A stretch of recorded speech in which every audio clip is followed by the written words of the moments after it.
You think having money makes you a big shot? I'm going to burn this luxury rat hole of yours to the ground, the young officer roared, violently sloshing a gas can as the pungent liquid splashed across the polished Mercedes in the garage. He flicked his lighter, a sickly blue flame dancing on his fingertips, a manic power fueled by prejudice and baseless spite. But the man standing on the porch didn't flinch, nor did he beg. He simply adjusted his collar, his gaze as sharp as a blade, piercing through the soul of the man before him. This wasn't some random suspect. This was Marcus Hale, FBI Regional Director for the Northeast. The man who held the supreme authority of federal law in his hands. As the flames erupted to swallow the property, the death warrant for the officer's career was signed. Out of the shadows, a federal task force swarmed in, turning his arrogant smirk into sheer terror. A spark of prejudice had incinerated not just a garage, but the corrupt, power-tripping network of an entire police department. Will a badge save him from the wrath of the feds? Or is this the end of the line, for those who love playing with fire? If someone set fire to your home one day just because they hated your very existence, what would you do? Comment below. And don't look away. The price of arrogance is steeper than you can imagine.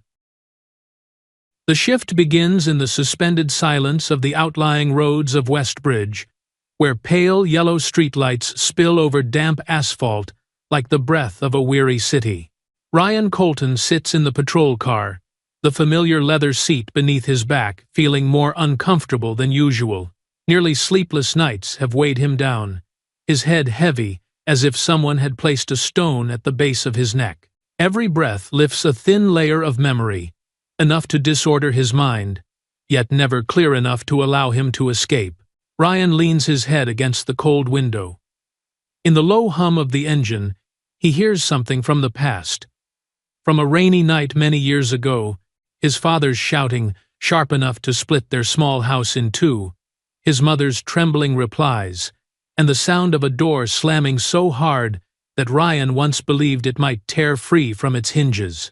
He does not want to remember, yet the memories keep flowing back, uninvited. In Ryan's eyes, the image of his father grinding out each word about some black man, hanging around his wife, becomes the sign of everything collapsing. He has always known the divorce was not caused by that, yet the story was repeated so often that it hardened into a truth Ryan came to believe. The radio console vibrates, a dim blue light flickering inside the cabin. Ryan opens it by reflex. A message from his drinking buddy, Dean, appears in the familiar coarse tone. "I heard your mom got beaten by that black husband of hers." A single line, no evidence, no source, nothing verifiable beyond the sneer Ryan imagines on Dean's face. Still, it strikes exactly at his weakest point. As if someone were dragging a fingernail straight across a wound that never healed. Ryan stares at the message longer than necessary. Reason tells him to ignore it. Dean is the kind of man who feeds on drama for amusement. Yet, Ryan's chest tightens, as though someone were squeezing it shut. In his mind appears the image of his mother standing behind the door of her new house, looking out toward the yard with eyes that avoid his, as if hiding something. He has never asked why she did not invite him inside, but tonight that image turns into a silent indictment. He exhales heavily and lets his head drop toward the steering wheel. He knows he is overreacting, yet the sharp ache in his throat insists otherwise.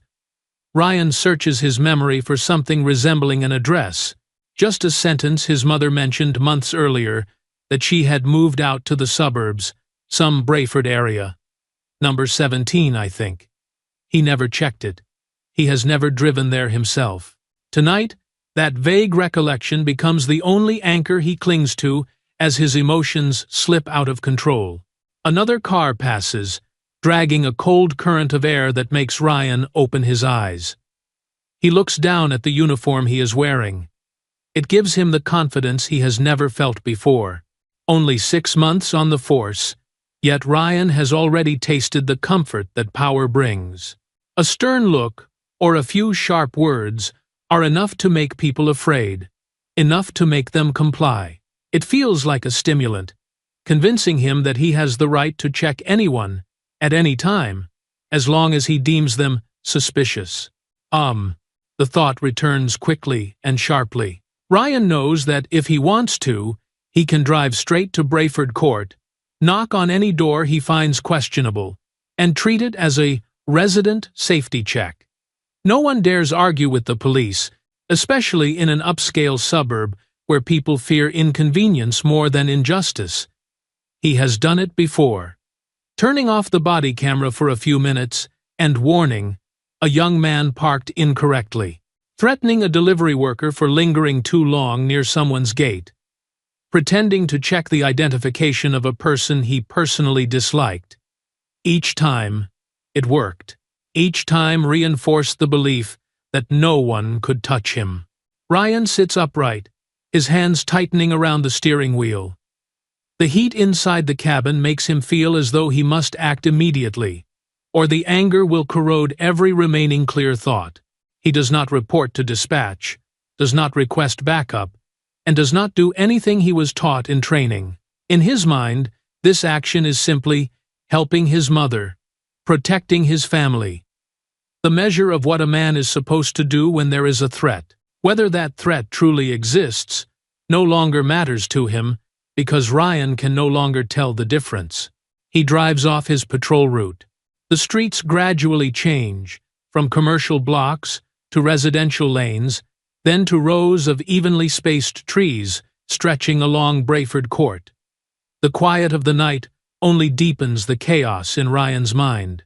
Streetlights wash bands of light across his face, revealing a restlessness that is difficult to conceal. In Ryan's head, every prior abuse of authority lines up in sequence, like evidence proving that tonight will be no different. Each time he crossed a line, he went unnoticed. Each time he tested the limits, no one stopped him. Those moments accumulated and formed a dangerous certainty that he could do anything without consequence. The car enters Brayford Court. Elegant houses sit motionless in the darkness, orderly and cold. Ryan is not certain which one is number 17, yet the feeling in his chest pulls him in a single direction, as if everything were pointing toward a house he has never seen before. Ryan's patrol car tears into Brayford Court like a misguided arrow, swerving past the rows of trees lining the street at a speed unfit for a quiet residential area. When he reaches the house marked number 17, he brakes so hard that the tires scrape against the pavement, producing a shrill sound that cuts through the night. The house appears with understated elegance, a clean white fence, and a carefully trimmed lawn. The entire scene feels like a false invitation, one that Ryan nevertheless receives as a strange confirmation of the rage rising inside him. He stares at the number 17 mounted on the porch pillar and nods as if everything has been decided in advance. Ryan does not compare memory with reality, does not look for any sign to be sure this is his mother's house. He only needs that number to match what he chose to remember. His mind is already submerged in emotion to the point that anything appearing at the right moment is treated as fate. The urgency inside him devours every remaining trace of reason. Soft yellow light spills from the porch lamp, creating the sense of peace typical of affluent suburbs. That calm only irritates Ryan further. He looks at all that warmth and feels a contradiction, one that burns his thoughts into anger. He grits his teeth, wondering why his mother, the woman he has imagined being abused, would be living in a place this well-kept. The question does not calm him. It fuels his temper, because the illogic of his own reasoning only deepens the wound to his unsteady ego. Ryan opens the car door and steps out, his posture stiff with forced steadiness. His hand stays close to his belt, where the tools of his profession always make him feel stronger than whoever stands in front of him. The night air brushes his face with a chill, not enough to cool the fury inside. His fingers tighten unconsciously, each step heavy. as if his chest were filled with stone. He did not come here to talk. Everything inside him insists on the need to clear things up, a phrase he often uses to mask crossing a line. On the porch, a figure stands motionless, blending into the darkness in a way that unsettles Ryan. The calmness of that silhouette feels like a challenge. If the person had shown fear, Ryan might have felt some satisfaction. Instead, that composure mirrors the chaos within him, sharpening his irritation. The porch light reveals only an upright stance, broad shoulders, and a silence without hesitation. Ryan exhales sharply, his chest rising and falling. He shouts, his voice carrying the tone of an accusation rather than a question. "Hey, I'm asking you. Who are you?" The sound of his voice splits the peaceful air with brute force. Each word leaves his mouth like a command, as if the man in front of him is automatically responsible for all the anger Ryan has brought with him. A voice answers from the darkness, deep, clear, and composed. "I am standing in front of my house." The words are calm, without provocation, yet they strike Ryan like a slap. They strip his accusation of meaning, exposing the impatience and foolishness he is trying to hide. A flicker of shame rises in him, only to be quickly replaced by a stronger surge of anger. He steps forward, his foot landing hard on the stone path, as if to assert his position. In Ryan's mind, reality and illusion have merged into one. He believes the man is hiding something, or worse, that he is the one who made his mother take a beating, according to Dean's words. Ryan has no evidence, but in his current state, evidence no longer matters. What matters is that he feels threatened and insulted, and that feeling alone is enough for him to assign guilt to anyone standing before him. A light wind passes through the trees, stirring the wind chime on the porch and producing a faint sound. That sound only heightens the tension growing between the two men in the yard.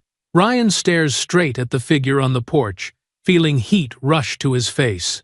He takes another step forward, unaware that each step carries him farther beyond a boundary he will not be able to return from.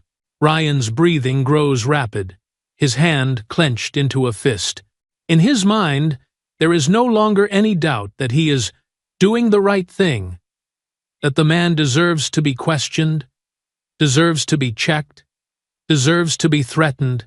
All of it is built from fear, injury, and a warped sense of pride. Ryan advances as if he alone has the right to stand there that night. Marcus Hale turns around when he hears Ryan's footsteps approaching. The soft porch light falls across his face, not making him look threatening, but instead creating a calm that is difficult to explain. There is no defensive posture, no movement that suggests unease. That very stillness makes Ryan hesitate for half a second, a moment brief enough for him to immediately cover it with his familiar layer of aggression.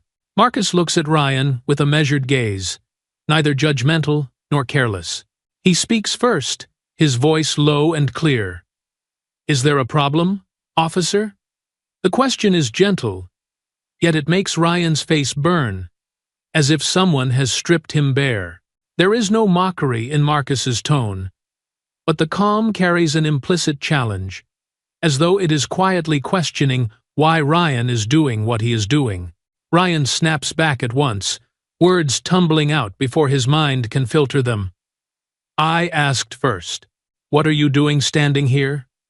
His voice carries the color of defensiveness, forcing itself into a higher position within the exchange. The wind moves through the porch corridor, bringing the sound of leaves brushing against one another, but the noise does nothing to soften the tension rising between them. Marcus keeps his eyes fixed on Ryan's. It is the kind of gaze Ryan has feared since childhood, the gaze of adults who see exactly what he is trying to hide. It is a look that once made him feel diminished during family conversations, leaving him with the constant sense of standing in the wrong place. Marcus does not threaten him, does not raise his voice, yet his presence makes Ryan feel as though layers of his thoughts are being turned inside out. Ryan stumbles inwardly for a beat, then quickly suppresses it with a hardened tone. "Do you know anyone here?" He did not intend to ask that, but the words escaped as a way to salvage the initiative slipping from his grasp. Every move Ryan makes now is driven by an instinct to deny weakness. Yet, that very instinct exposes the panic beneath it. Marcus does not frown, does not alter his expression. He answers simply, "I live here." His voice is steady, as if Ryan had just asked the most obvious question in the world. There is no elaboration, no effort to soften the statement. That simplicity makes Ryan feel pushed back, as though the answer has blocked every excuse he was preparing to justify his presence. The firmness in Marcus's demeanor unsettles Ryan in a way he is not used to. He is accustomed to people shrinking, avoiding his gaze, and stepping back when he approaches. Marcus stands there, solid like an old tree, and his silence makes Ryan feel both small and unnecessary. That sense of being overshadowed has driven Ryan into rage many times before, and this time is no different. Ryan tries to tighten his expression, but the anger inside him begins to shift shape. His heart beats faster. His breathing grows heavier as his eyes drift past Marcus's shoulder. The garage door stands partially open. He is not sure when. A strip of light from a garage night lamp cutting a golden diagonal across the concrete floor. Ryan narrows his eyes, trying to see what is inside. It is not curiosity, but a search for something to blame, something that can give his anger a reason to erupt. Marcus notices Ryan's wandering gaze but does not turn around. He only tilts his head slightly, as if observing the reaction of the man in front of him. That scrutiny unsettles Ryan further. He is not accustomed to being analyzed. He is used to being avoided. Marcus looks at him as though trying to understand what he truly wants, and in that moment, Ryan feels exposed more deeply than he can tolerate. Another light breeze passes, stirring the edge of Marcus's jacket. At the same time, Ryan steps back half a pace, then steps forward again, as if he has lost ground and must reclaim it immediately. He draws in a sharp breath, trying to reassert control. "How many people live in this house?" Ryan asks, his voice dropping into a low growl.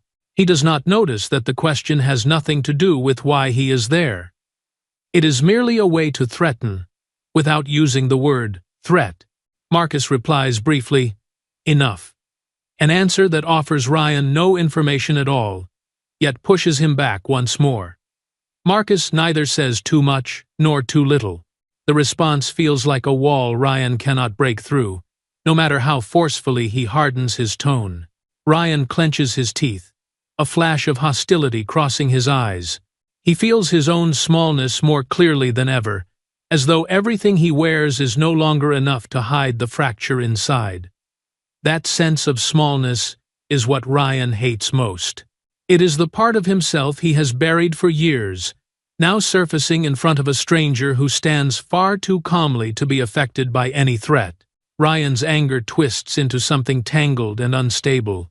He wants to shout, to step closer, to escalate the confrontation and reclaim the sense of control Marcus is taking from him. But just before he opens his mouth, Ryan's eyes stop on the garage door. It is open just enough to reveal a stretch of dim shadow, along with a glint of light reflecting off the smooth surface of something inside. A wind from the far end of the street blows back, forming a light chill that slips across the stone-paved yard. That current pushes the garage door open a few more inches, enough for the light inside to spill onto a glossy black Mercedes, resting motionless like a solid block of quiet power. The paint reflects the light in sharp, cutting planes, a stark contrast to the threadbare memories of Ryan's childhood. He grew up around a cramped garage, thick with oil dust, where old cars leaked fluids and bricks had to be wedged under the wheels to keep them from rolling. The sight of this luxury vehicle lands like a hard slice into the already fragile layer of pride inside him. Ryan glances at the car, then shifts his eyes to Marcus, as if comparing two faces of injustice. A barbed question rises in his mind, sharper than the anger coiling in his chest. How does a black guy live like this? The thought does not need to be spoken. It is already enough to drag Ryan's mood down into jealousy and suspicion. The bitterness feels like something grinding between his teeth, pushing him to say something, to impose the brittle authority his uniform lends him. Marcus notices the change in Ryan's gaze. He watches him for a moment, neither accusatory nor retreating. Marcus's silence is not the silence of fear, but of someone who refuses to waste words. That very restraint breeds unease in Ryan. He hates that silence as much as he hates feeling seen through. It makes him feel as though he is in someone else's hands, even while he is trying to dominate the confrontation. Through the wider opening of the garage door, Ryan spots a yellow gas can placed in the corner. Perhaps a mechanic forgot to take it away after returning the car to Marcus. The familiar yellow color makes Ryan's eyes pause, not because a clear thought forms, but because in that instant, something in his darker instincts is stirred. A vague yet dangerous sensation slides through him like a shadow brushing past a lit lamp. Ryan forces his voice to stay firm and asks with open rudeness, "Is this your car?" His voice cuts harshly through the already tense air. The question seems ordinary on the surface, yet it is heavy with insult. It feels like a test, probing whether Marcus will falter, whether he can be shaken. Marcus answers briefly, "Yes." A single word. Yet it lands on Ryan like a challenge. The way Marcus says it carries no boast, only a quiet assertion of his place in this house. It pulls Ryan further from the position he has always tried to build through temper and borrowed authority. A thick wave of envy rises and smothers Ryan's reason. It is envy not only of the car, but of Marcus's composure, of a stability Ryan has always felt he lacks. All of it crashes together like waves against his chest, shortening his breath. When he looks at Marcus, he sees a strength he cannot reach, and that makes his anger sharper and harder to contain. Ryan's breath comes out in broken bursts as he steps closer. His eyes no longer hold the shape of an officer carrying out a duty, but of someone searching for something to burn away his own helplessness. The stones under his boots are solid, yet Ryan feels as though he is walking along a slanted path, where a single misstep could send him tumbling completely. Ryan reaches the edge of the garage. He looks at the car once more, as if trying to fix the image that set him off into memory. Then, his gaze shifts to the gas can. Thick, yellow plastic. The cap slightly twisted, as though someone opened it and left in a hurry. Ryan reaches out and touches it. The cold plastic under his hand sends a faint shiver through him, but that shiver feels less like a warning and more like a strange stimulation. Marcus stands a few steps away, watching every movement Ryan makes. When he sees Ryan's hand on the gas can, he tilts his head slightly, his eyes deepening, as if recognizing what is unfolding before Ryan himself fully does. Marcus keeps his voice calm when he speaks. "What are you doing, officer?" Ryan hears the question clearly, but he does not answer. Everything in his mind is flowing into chaos, leaving only the urge to prove that he has the right to touch anything he wants. Ryan lifts the gas can off the garage floor. It is lighter than he expects, making the action feel easy. That lightness acts like a further provocation, tempting him to go farther. He turns halfway toward Marcus, his gaze no longer hiding its defiance. In Ryan's eyes, the false belief that holding the gas can has placed him in a new position of control, stronger, more dangerous. Marcus narrows his eyes slightly, yet he does not step back. He understands exactly what is beginning to take shape in Ryan's mind, and he knows his silence cannot continue. His voice drops, each word clear and heavy. "You are going too far! You are going too far!"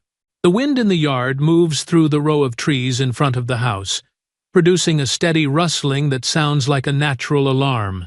Inside the garage, The yellow glow from the overhead light reflects off the concrete floor and the body of the Mercedes, sharply outlining Ryan's shadow as he stands unsteady between rage and collapse. Marcus steps forward into the space where the yard and the garage meet, keeping his voice low and firm. "Put the can down." The words are neither overly harsh nor overly gentle, carrying just enough weight to stop someone who is sliding past a boundary. Ryan spins around instantly, his eyes snapping up as if deeply insulted. "Who do you think you are to give me orders?" His voice trembles slightly, not from fear but from anger compressed in his throat, disrupting his breathing. The arrogance he wears is no more than a thin layer. Yet Ryan pulls it tighter, desperate to keep Marcus from seeing how unsteady he feels. Marcus does not change his expression. "I am saying what is best for both of us." He speaks each word evenly. There is no threat, no borrowed authority, only truth. In this moment, that truth tightens the air even further. Ryan hears it as condescension, a tone he has hated since childhood, when he stood powerless watching his family fall apart. Ryan lets out a dry, cutting laugh. "For both of us? You're worried about me?" Even as the words leave his mouth, the sarcasm sounds like a thin shell covering the fear vibrating deep in his chest. The truth is, he does not understand why his body is shaking, and the more it shakes, the more he laughs to force the feeling down. Marcus answers directly, without avoidance. "I am worried about what you will have to pay." His voice is low, heavy like a conclusion reached long before this moment. It is not about the garage, and it is not about the car. It is about consequences. Consequences larger than anything Ryan has ever believed he could manage. Those words pass through Ryan's mind without becoming a warning. Instead, they land directly on an old wound. He hears judgment, hears dismissal, hears confirmation that Marcus sees him as someone incapable of control. Ryan's pride surges violently, shoving the last traces of reason to the bottom. Ryan steps farther into the garage, his shadow stretching long across the concrete. His hand tightens around the gas can, his knuckles standing out under the yellow light. The lightness of the can in his grip feels like permission to move deeper into danger, like something he can lean on to hide the fear, crushing his sense of worth. He tilts his head, staring at Marcus through the charged space between them. "I'll show you what I can do." His voice drops lower, but grows sharper, like metal ground too thin. It is not merely a challenge, but a stubborn need to prove himself in the most destructive way possible. Marcus watches Ryan, his eyes narrowing slightly, as if reading the full current of emotion in front of him. He understands that a man often does his worst when trying to prove he is not weak. And he sees that urge igniting in Ryan by the second. Inside this tight garage and heavy air, every word could become either fuel or restraint, depending on how Ryan hears it. Ryan looks down at the gas can again. Fumes slip out from the loosened cap, the sharp smell flooding his nose and making his head swim slightly. That dizziness does not stop him. It pushes him closer to the dark thought, growing with every breath. He looks at the Mercedes, then at Marcus, then back at the can. Each image feels like a fragment of the same injustice he has carried his entire life. "You think I don't dare?" Ryan says, his voice rough and strained. He lifts the gas can slightly, as if testing the weight of what he is about to do. Outside, the wind passes again, making the wind chime ring softly. An ironic sound that feels like a countdown to an irreversible mistake. Marcus holds Ryan's gaze. He does not step forward, and he does not retreat. "Think about how far you are willing to go to protect an illusion you created yourself." His voice is calm, but the words cut straight through Ryan's anger, striking the core of the instability Ryan tries to hide. Ryan hears it like a verdict passed on himself, and his only response is to tighten his grip even more. A small tremor runs through Ryan's arm, twisting the gas can's cap slightly. That minor moment makes him clutch harder and step deeper into the garage, standing directly between light and shadow. His eyes show tension mixed with fear. Yet that fear transforms into a fierce rage when he sees Marcus still standing calmly, as if he already knows what is coming. In that moment, instead of realizing he has gone too far, Ryan feels he must go even farther. He has to prove that he has the right to do this, that he is not a weak man undone by the steady gaze of a stranger. Ryan draws in a short breath and speaks through clenched teeth. "I'll show you." And while Marcus remains silent, Ryan twists his wrist hard. The gas can's cap pops free. "What can I do?" The cap rolls across the garage floor, spins once in a small circle, then comes to rest in the middle of the yellow light. Ryan bends forward and tilts the gas can. Clear liquid pours onto the concrete, spreading into winding trails like a declaration of war written in a language he himself does not fully understand. When the gasoline reaches the base of the Mercedes, the overhead light reflects off the liquid surface, forming strange, shimmering patches that twist the scene into something more distorted than Ryan's own state of mind. Marcus steps forward half a pace, keeping his voice low but dense, like steel cutting through the air. "Ryan, don't do this." His tone carries no pleading, nor does it sound like an order. It is like a taut line stretched between reason and Ryan's spiraling rage, trying to keep everything from plunging into the abyss. Ryan turns his head sharply, his eyes bulging as if he has been driven into a corner. "You think I'm just bluffing?" he growls, as though that aggression is the only thing sealing the cracks spreading inside him. His hand darts into his pocket and pulls out an old lighter that still sparks cleanly. In that moment, the thin, sharp click of metal striking metal rings out, like a signal that something is about to slip beyond all limits. Marcus remains where he is, holding his position like a fixed marker inside the warped air. What he sees in Ryan's eyes is not resolve, but panic disguised as ferocity.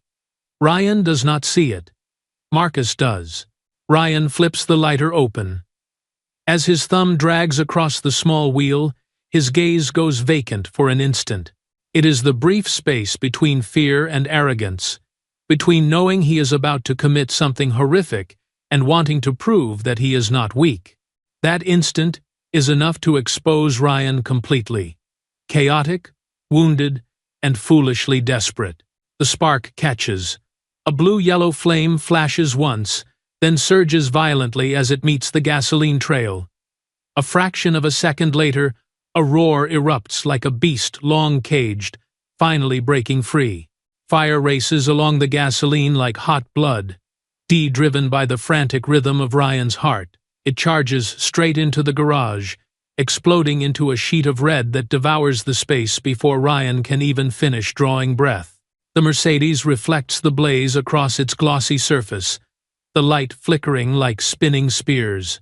The black paint glows with rippling orange as if it is boiling, turning the garage into something like a cavern burning from the inside out.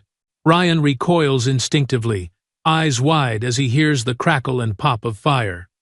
Then comes a sharp bang when a toolbox inside the garage reacts to the heat, jolting Ryan so hard his foot slips back half a step. The stench of hot smoke slams into Ryan's face, making him cough violently. Heat lashes his skin, throwing his heartbeat into chaos.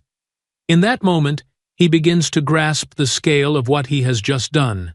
But that realization lasts only a few heartbeats, because his pride crashes back in, forcing him upright, desperate to keep the swelling fear in his chest from showing. He breathes hard, struggling to hold on to a look of defiance, even though that defiance is trembling. The truth stands before him. The fire is no longer in his control, it has become a creature that cannot be recalled. Still, Ryan grits his teeth, as if trying to prove to Marcus and to himself that he is still in command. Marcus moves closer, his shadow stretching long across the concrete, now blazing with light.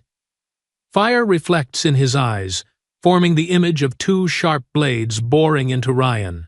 Marcus's calm does not fade. It sharpens amid the chaos. He does not shout, does not rush to rip the gas can from Ryan's hand.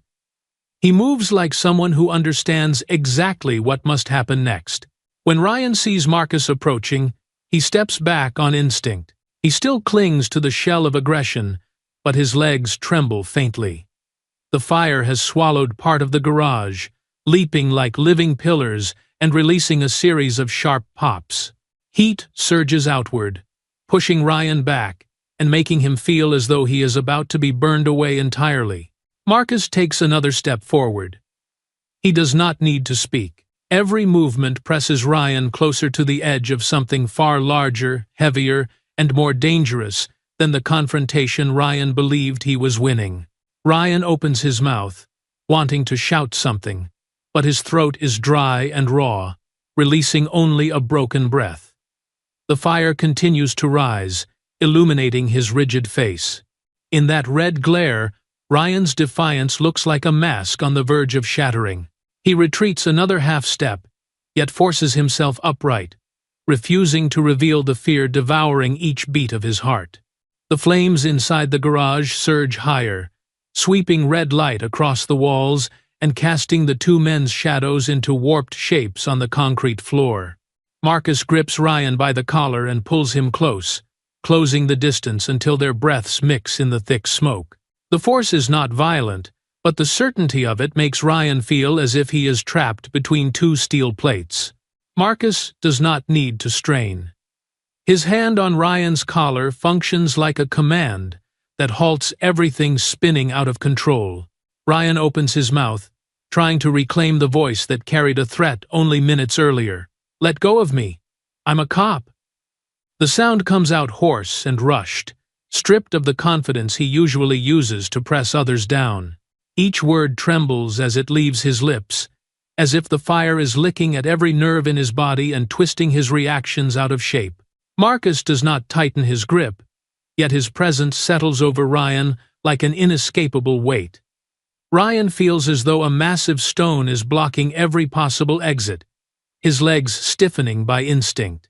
The flames reflect in Marcus's eyes, sharpening his gaze like a blade, but there is no hatred in it, only a cold clarity. That clarity is what truly steals Ryan's breath. Marcus speaks slowly, without raising his voice, without anger. "You just put your hands on the worst possible person." Each word drops into the smoke and the crackle of fire like a hammer striking heated steel. It is not a threat born of rage.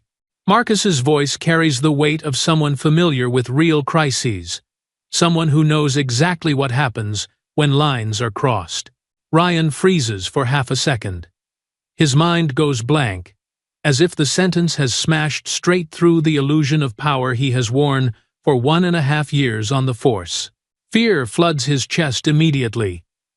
Not fear of the flames, but fear of something larger, something he cannot name.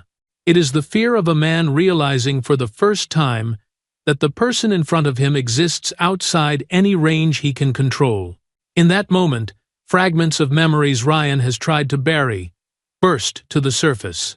He remembers the delivery worker he screamed at, the boy on a bicycle whose face he lit with a flashlight, the elderly man who fell to the pavement when Ryan shoved his shoulder too hard.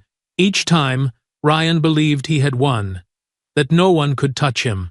Standing in front of this man now, all those victories feel as thin as soaked paper. Ryan tries to resist with the remaining scraps of his ego. "You are who?" The sentence breaks apart as heat and smoke dry out his throat. His voice loses all force, sounding like that of someone who has brushed against the truth and is desperately clinging to a final shred of confidence. Marcus looks straight at him. Porch light and firelight intersect in his eyes, creating a depth that is hard to measure. "You will find out." The short reply sends a chill down Ryan's spine. It is not meant to frighten him, nor does it carry hostility. It is simply a truth waiting to unfold. A truth Ryan does not dare to face. The flames continue to rake the garage walls, producing a roar like a storm churning beneath the earth. Wood cracks, objects pop and burst in waves, making the space shudder faintly. Heat pushes Ryan closer to Marcus by instinct, even as his collar is held tight. That is when Ryan realizes he has no way out, neither literally nor figuratively. Wind sweeps through the yard, carrying the sound of dogs barking from the neighboring house as they catch the scent of smoke. The smell of burning plastic is so sharp that Ryan has to squint. His chest heaves in rapid bursts, as if he is trying to find oxygen between two crushing pressures. One from the fire, one from the man holding him still. Marcus does not shove, does not pull, yet somehow forces Ryan to look at him, making him confront the fact that this exchange is no longer under his control. Ryan feels like a child caught in the act of doing something wrong, shame blending with fear until his legs threaten to buckle. That Marcus does not strike him, does not shout, does not use extreme force, terrifies Ryan even more, because it proves Marcus does not need violence to win. He only needs the truth, and that truth is crushing every illusion Ryan has built around himself. A small boom echoes from the corner of the garage when her heat-pressurized spray can explodes, making Ryan jerk in a sharp gasp. At the same time, the fire flares again, as if trying to consume the entire house. Ryan looks toward the blaze, then back at Marcus, his thoughts twisting tight as if on the verge of breaking. Suddenly, a scream erupts from across the street, slicing through the tension weighing down the air. "Call the fire department now!" A woman's voice rings out, loud and clear, carrying across the yard and bouncing off the walls. Ryan jerks his head toward the sound. Marcus keeps him fixed in place, and from the moment that scream echoes, the silence of the neighborhood is no longer silent. It is about to shatter into pieces. The firelight from the garage rises and stains the entire street in a blazing red glow. Within that red haze, Eliza Rowan stands on the steps of her own house, her red dress reflecting the flames, making her look like a startled Mark, frozen amid chaos. Both hands cover her mouth, her eyes wide enough for the fine veins within them to show clearly. She cannot believe what she is seeing. A young police officer has just set his neighbor's garage on fire and is now being held by the collar by the homeowner, like a man whose mask has been ripped off in broad daylight and deep night at once. Eliza trembles, yet she still raises her phone to call the fire department. The garage is on fire. Brayford Court, house number 17. Her voice comes out tight but clear, each word landing like a heavy kick against the silence of the neighborhood. In her ear, the dispatcher's voice cuts in and out, announcing that the line is busy. Smoke thickens, flames dig deeper, and the crackling sounds from inside the garage make Eliza want to scream. But she forces herself to stay calm with a deep breath. Without hesitating for even a moment, she ends the failed call and immediately opens the neighborhood's internal app. Her shaking hand causes the screen to jitter, but she finally manages to send the message. There is a major fire at number 17. A police officer is causing trouble. Come out now. The instant the message goes through, notification chimes begin sounding from nearby houses, fast and urgent, like the heartbeat of worry. A second-floor window flies open, yellow light spilling onto the lawn. A man leans out, eyes still heavy with sleep, but the moment he sees the fire, he blurts out something and disappears back inside. One by one, more lights switch on, the glow from house after house connecting down the street, as if the entire neighborhood has been jolted awake by an unseen bell. Eliza flips on her porch light. The white beam from the LED bulb sweeps across her yard and shines straight onto the road, making the fire even more visible. She does not do it to see better herself, but so that people 2 or 3 houses away can notice and rush outside. She does not want this incident swallowed by the night, and she does not want it to become a twisted story after everything cools down. 2 neighboring houses open their doors almost at the same time. A woman stands half-hidden behind her railing. Phone in hand, camera trained on Marcus and Ryan without wavering. Across the street, two young men rush out while pulling out their phones, whispering, "Oh my God! A cop burning a garage? What the hell is happening?" One of them turns to his friend, speaking low but unable to hide his excitement. "Start a live stream. This is definitely going to blow up online." Eliza hears those words while gripping her phone so tightly her knuckles turn white. The image of Ryan standing in Marcus's yard, confrontational, coarse, and full of arrogance, floods her mind. She remembers clearly the time he threatened her months earlier. That day, Ryan had stopped his patrol car right at her driveway to question a neighbor's vehicle. When she gently asked him to move, he turned to her, his voice sharp as a blade. "If you're out on the street, stand aside. I'm on duty. If you don't like it, call someone and complain." She stayed silent then, afraid of trouble. Now, watching the scene before her, she murmurs through clenched lips like a promise to herself. "This time, you're not getting away." The wail of fire engines begins to echo from afar, at first only a distant rumble, but growing clearer with every passing second.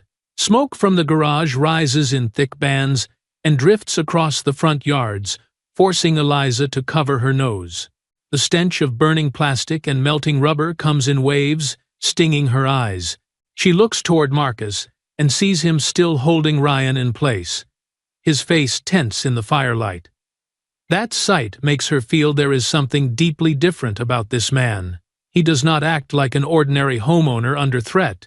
He stands like someone who has the authority to force the one who caused the disaster to face the consequences.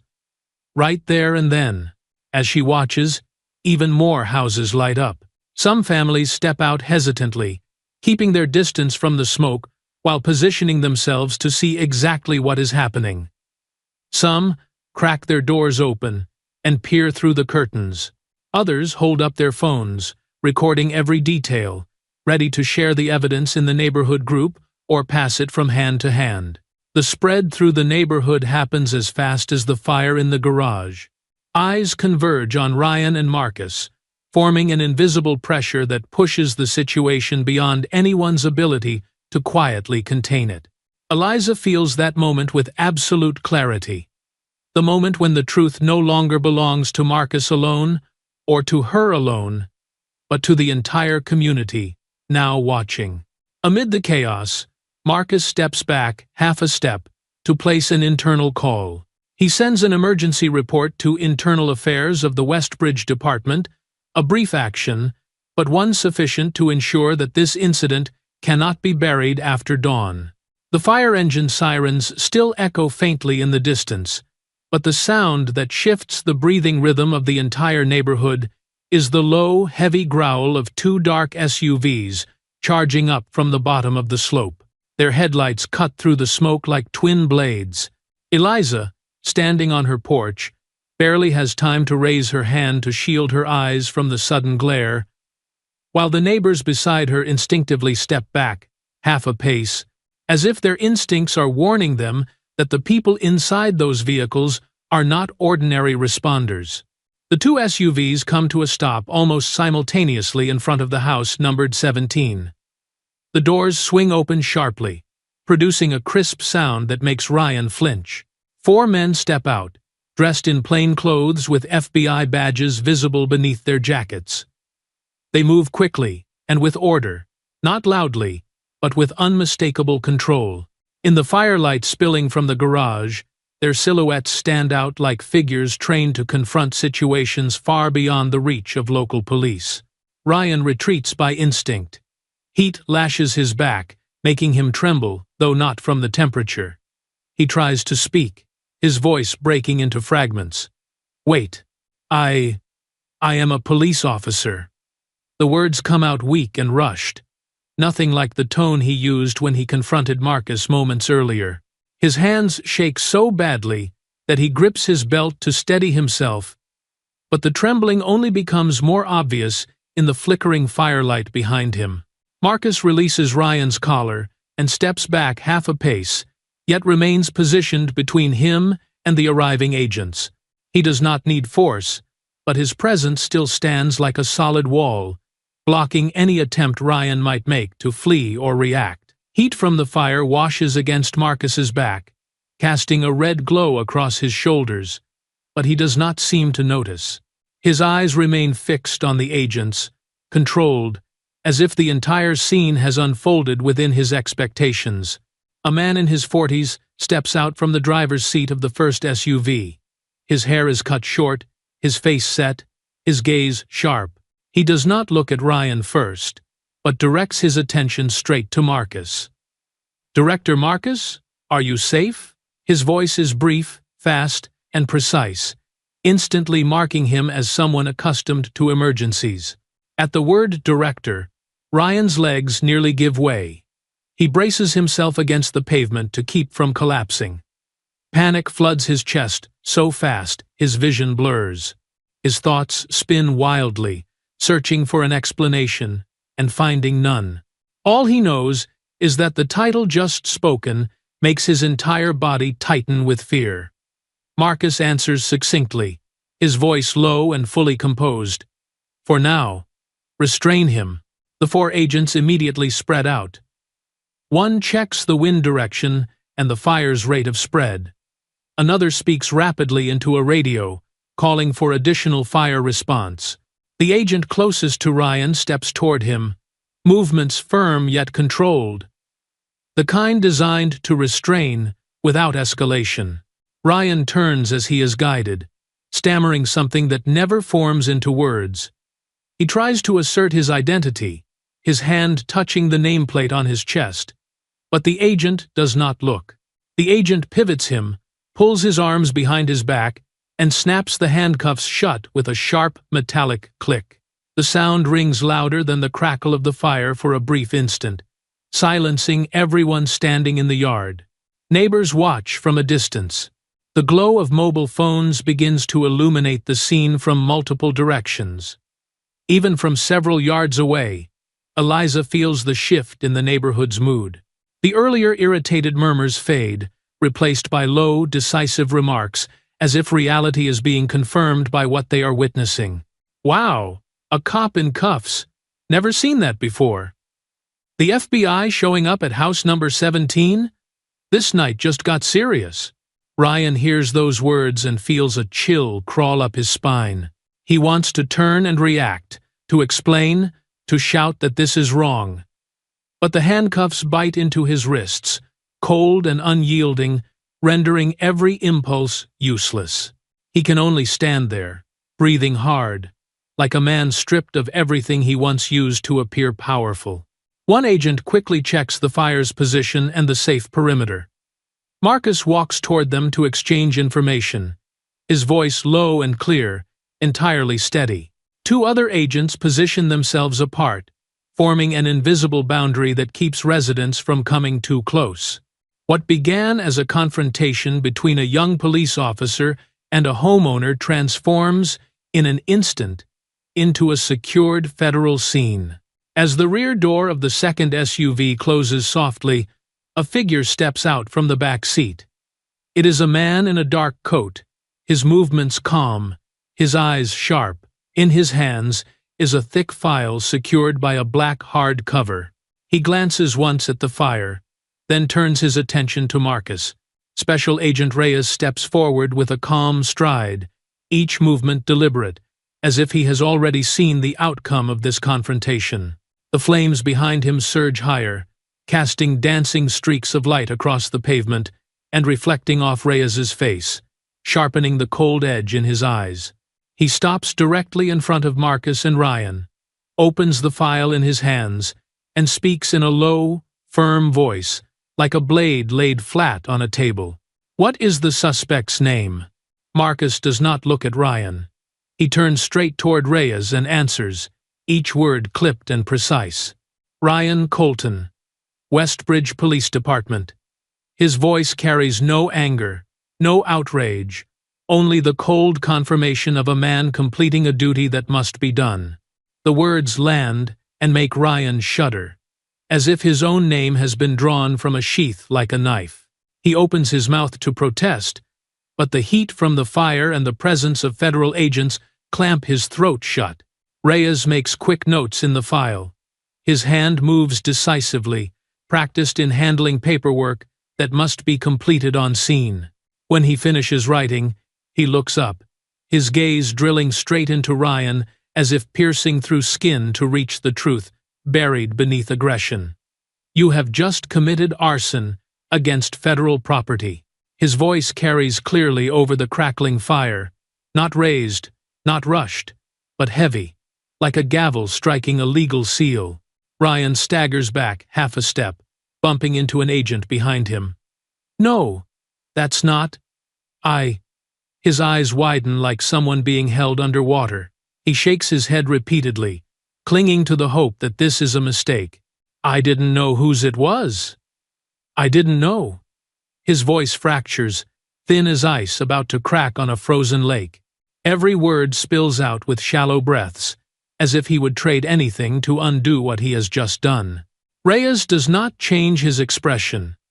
He does not need to shout, and he does not need threats.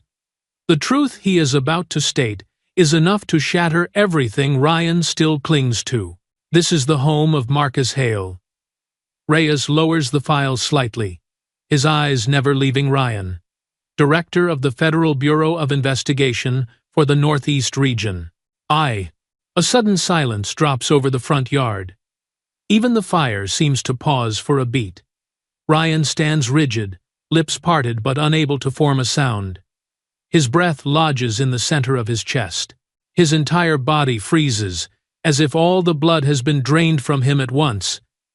Inside his head, Reyes's words echo again and again, heavier with each repetition. Director, Federal Bureau of Investigation. His house. Everything Ryan has just said, just done, just tried to project as strong, turns into a nightmare with no escape. Neighbors farther back gasp almost in unison. A man lets out a stunned, "Oh my God!" A woman steps backward, one hand covering her mouth. Those filming adjust their angles instinctively. Lights from nearby houses burn brighter, as if the entire neighborhood has just realized they are witnessing more than a small conflict, but a case large enough to reach national news. Whispers ripple outward in thin waves. An FBI director? That guy is finished. This is huge. Reyes does not allow the crowd to linger in shock. He snaps the file shut and issues an order in a clear, decisive tone. Put him in the vehicle. From this moment on, this falls under federal jurisdiction. 2 agents step in, each taking one of Ryan's arms and guiding him toward the nearest SUV. The handcuffs tighten on his wrists with a soft metallic sound as they are gripped again. That small noise jolts Ryan awake inside the nightmare. He tries to turn his head in appeal, looking at each agent, each neighbor, even toward the fire engine just reaching the end of the street. No one looks at him with sympathy. Every gaze carries judgment or caution, as if he has crossed into another world, a world where there is no way back. I swear, I didn't know, he shouts, but his voice is raw with smoke. The plea dissolving before it can land anywhere. Marcus stands nearby, still as stone. He does not say another word. That silence terrifies Ryan more than shouting ever could. In Ryan's mind, only one question remains. Who is this man really? And why is he so calm in front of a fire that should have shattered him? The agents pull Ryan past Marcus. By reflex, Ryan looks up, searching for hope or an explanation. What he finds is Marcus's gaze, not the look of a frightened victim, not the look of an angry man. It is the gaze of someone who has commanded hundreds of people, someone who understands exactly what will unfold from this moment onward. That gaze is cold and deep, as if placing Ryan on a scale and letting the weight of his own guilt pull him down. As he is pushed toward the vehicle door, Ryan keeps staring at Marcus, like a drowning man reaching for a final hold. His breathing breaks into uneven fragments. It feels as though the ground beneath him has vanished, leaving him suspended over a sheer drop. Just before the door closes, Ryan is still looking toward Marcus, and he realizes the thing he wants to deny most of all. Marcus is no longer the victim in this story. He is the man holding Ryan's fate in his hands. The door slams shut, and Ryan's world closes with it. The garage at house number 17 is finally reduced to drifting plumes of gray smoke, rising in slow waves and dissolving into the night sky. The stench of burning still hangs in the air, as if the fire has not truly left, but merely stepped aside to make room for a colder kind of investigation. As the fire crews begin to withdraw, the FBI personnel on scene move in. They stretch crime scene tape across the front of the garage, each motion slow and heavy, like a ritual marking the opening of another chapter of the night. Heat still radiates faintly from the scorched walls, weighing down the atmosphere. The road in front of Marcus's house is coated with a mixture of water and ash, reflecting the emergency lights in red ripples that resemble spilled blood. Technicians wearing gloves and masks kneel to inspect every corner of the garage, collecting warped fragments of metal and traces of remaining fuel. They do not need words to signal the gravity of the situation. The precision of their movements alone makes it clear that this is no longer a simple arson case. An agent steps up beside Marcus, who remains silent before the ruins of his own garage. The agent asks, his voice low and clear, "Was your camera system running all night?" Marcus nods, his eyes never leaving the ashes. "Every second." The answer prompts the agent to tilt his head toward the technicians behind him. They open a control box near the porch and remove a USB device containing the camera footage. In front of Marcus, the device is sealed into an evidence bag. Paperwork completed immediately, recording the time, the collector, and the condition of the item. No one views it on site. Every step follows protocol, as if they already know the contents of that USB will be critical. From across the street, Eliza approaches. She is still wearing the red dress stained with smoke, but her hands no longer tremble as they did earlier. She grips her phone so tightly that her fingers have gone pale. She extends it toward Reyes. "I have video." From the moment he stepped out of the car. Her voice is hoarse from smoke, yet firm with resolve. She is no longer the neighbor afraid of causing trouble. Now, she is a witness to a truth that cannot be denied. Reyes takes the phone. A technician beside him immediately opens an evidence collection pouch, connects a cable, copies the data, then returns the phone to Eliza before sealing the new file into a coded evidence bag. Every motion is smooth, without excess words. Eliza watches her name being written into the witness log, the agent's handwriting sharp and quick, and she finds herself standing a little straighter, as if she is finally allowed to say what she was once forced to keep silent. Two neighboring households step forward in turn. A young man offers his phone and speaks quietly. "I recorded from when he started yelling." A middle-aged woman holds out an iPad with footage taken from her balcony, capturing nearly the entire confrontation between Marcus and Ryan. The angle is imperfect, the lighting unstable, yet that rawness gives the video an authenticity that cannot be disputed. Each recording carries a fragment of the truth, together forming a sequence clearer than any single statement. An agent standing near Reyes observes the entire evidence intake. When a technician presents a summary of the collected videos on a tablet, the agent leans in and speaks softly to Reyes, loud enough for Marcus to catch fragments. They all align. There is no denial. Reyes gives a slight nod, his eyes fixed on the sealed bags. And this is only the surface. The words drift into the sound of wind, pushing smoke through the trees, yet their tone sends a chill through anyone nearby. Marcus steps back slightly, folding his hands in front of him. He does not interfere with the evidence collection. From his face, it is difficult to tell what he is thinking, but in the distant focus of his eyes, there is something heavier than the fire that just burned. It feels as though he already sees how this will spread. Not contained within Brayford Court, but reaching into Westbridge offices and even into newsrooms by morning. Reyes and two agents set up a temporary table in the yard under the beam of a powerful flashlight. On its surface, sealed evidence bags are arranged in a row. The USB from the camera system, Eliza's phone data, footage from the neighboring house, the iPad from across the street, and several scene photographs taken immediately after the flames were extinguished. The line of evidence resembles a chain of dominoes, where a single push could bring an entire structure crashing down.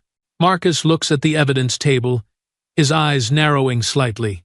Fatigue shows in his gaze, but he does not retreat. He stands as the central figure around whom all the data now revolves, not by choice, but by circumstance. Each sealed bag placed on the table makes the air heavier, as if the pieces are assembling themselves into a complete picture without the need for explanation. Nearby, an agent crouches and opens a tablet, performing a preliminary review of the data. The screen's glow casts a faint blue light across his face. After only a few seconds, he turns to Reyes, his voice low but precise. There is an unusually long gap in his body camera route. Reyes frowns slightly. Manually shut off? The agent nods. There are signs of that. A thin layer of silence settles over the group, as if they have just touched the beginning of something far deeper. Marcus remains on the outside, hearing fragments of the exchange without stepping in. He knows the name Ryan Colton will be only the starting point. From the angle of his profile, it is clear he is already thinking of higher levels, of those who signed off on dismissed complaints or chose to look away. Streetlights, the lingering fire glow, and the light from digital screens blend, forming a space of half shadow and half illumination, mirroring the nature of the investigation now unfolding. The following morning, just as the sun rises above the rooftops of Brayford Court, Eliza Rowan stands outside the Eastbridge branch office of the FBI. She clutches an old laptop wrapped in a wool blanket, as if what lies inside is more fragile than glass. Her hair is slightly disheveled from a night without sleep, yet her steps are steadier than any time she has ever walked into a government building in her life.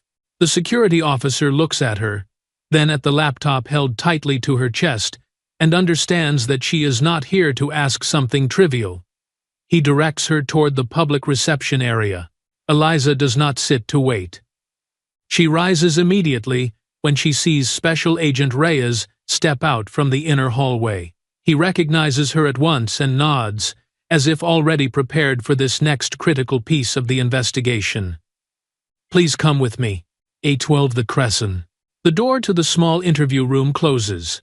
Eliza places the laptop on the table as gently as if laying down a relic. She opens it, her hands shaking so badly that one finger must brace the other to press the keys. A folder appears centered on the screen, its name simple: Evidence. R. Eliza stares at the letter R for a moment before speaking. I kept these things because I was afraid he would come back. Her voice no longer carries the trembling of the previous night. It is the voice of someone exhausted from being afraid. Reyes nods and signals for her to continue. The first clip begins to play.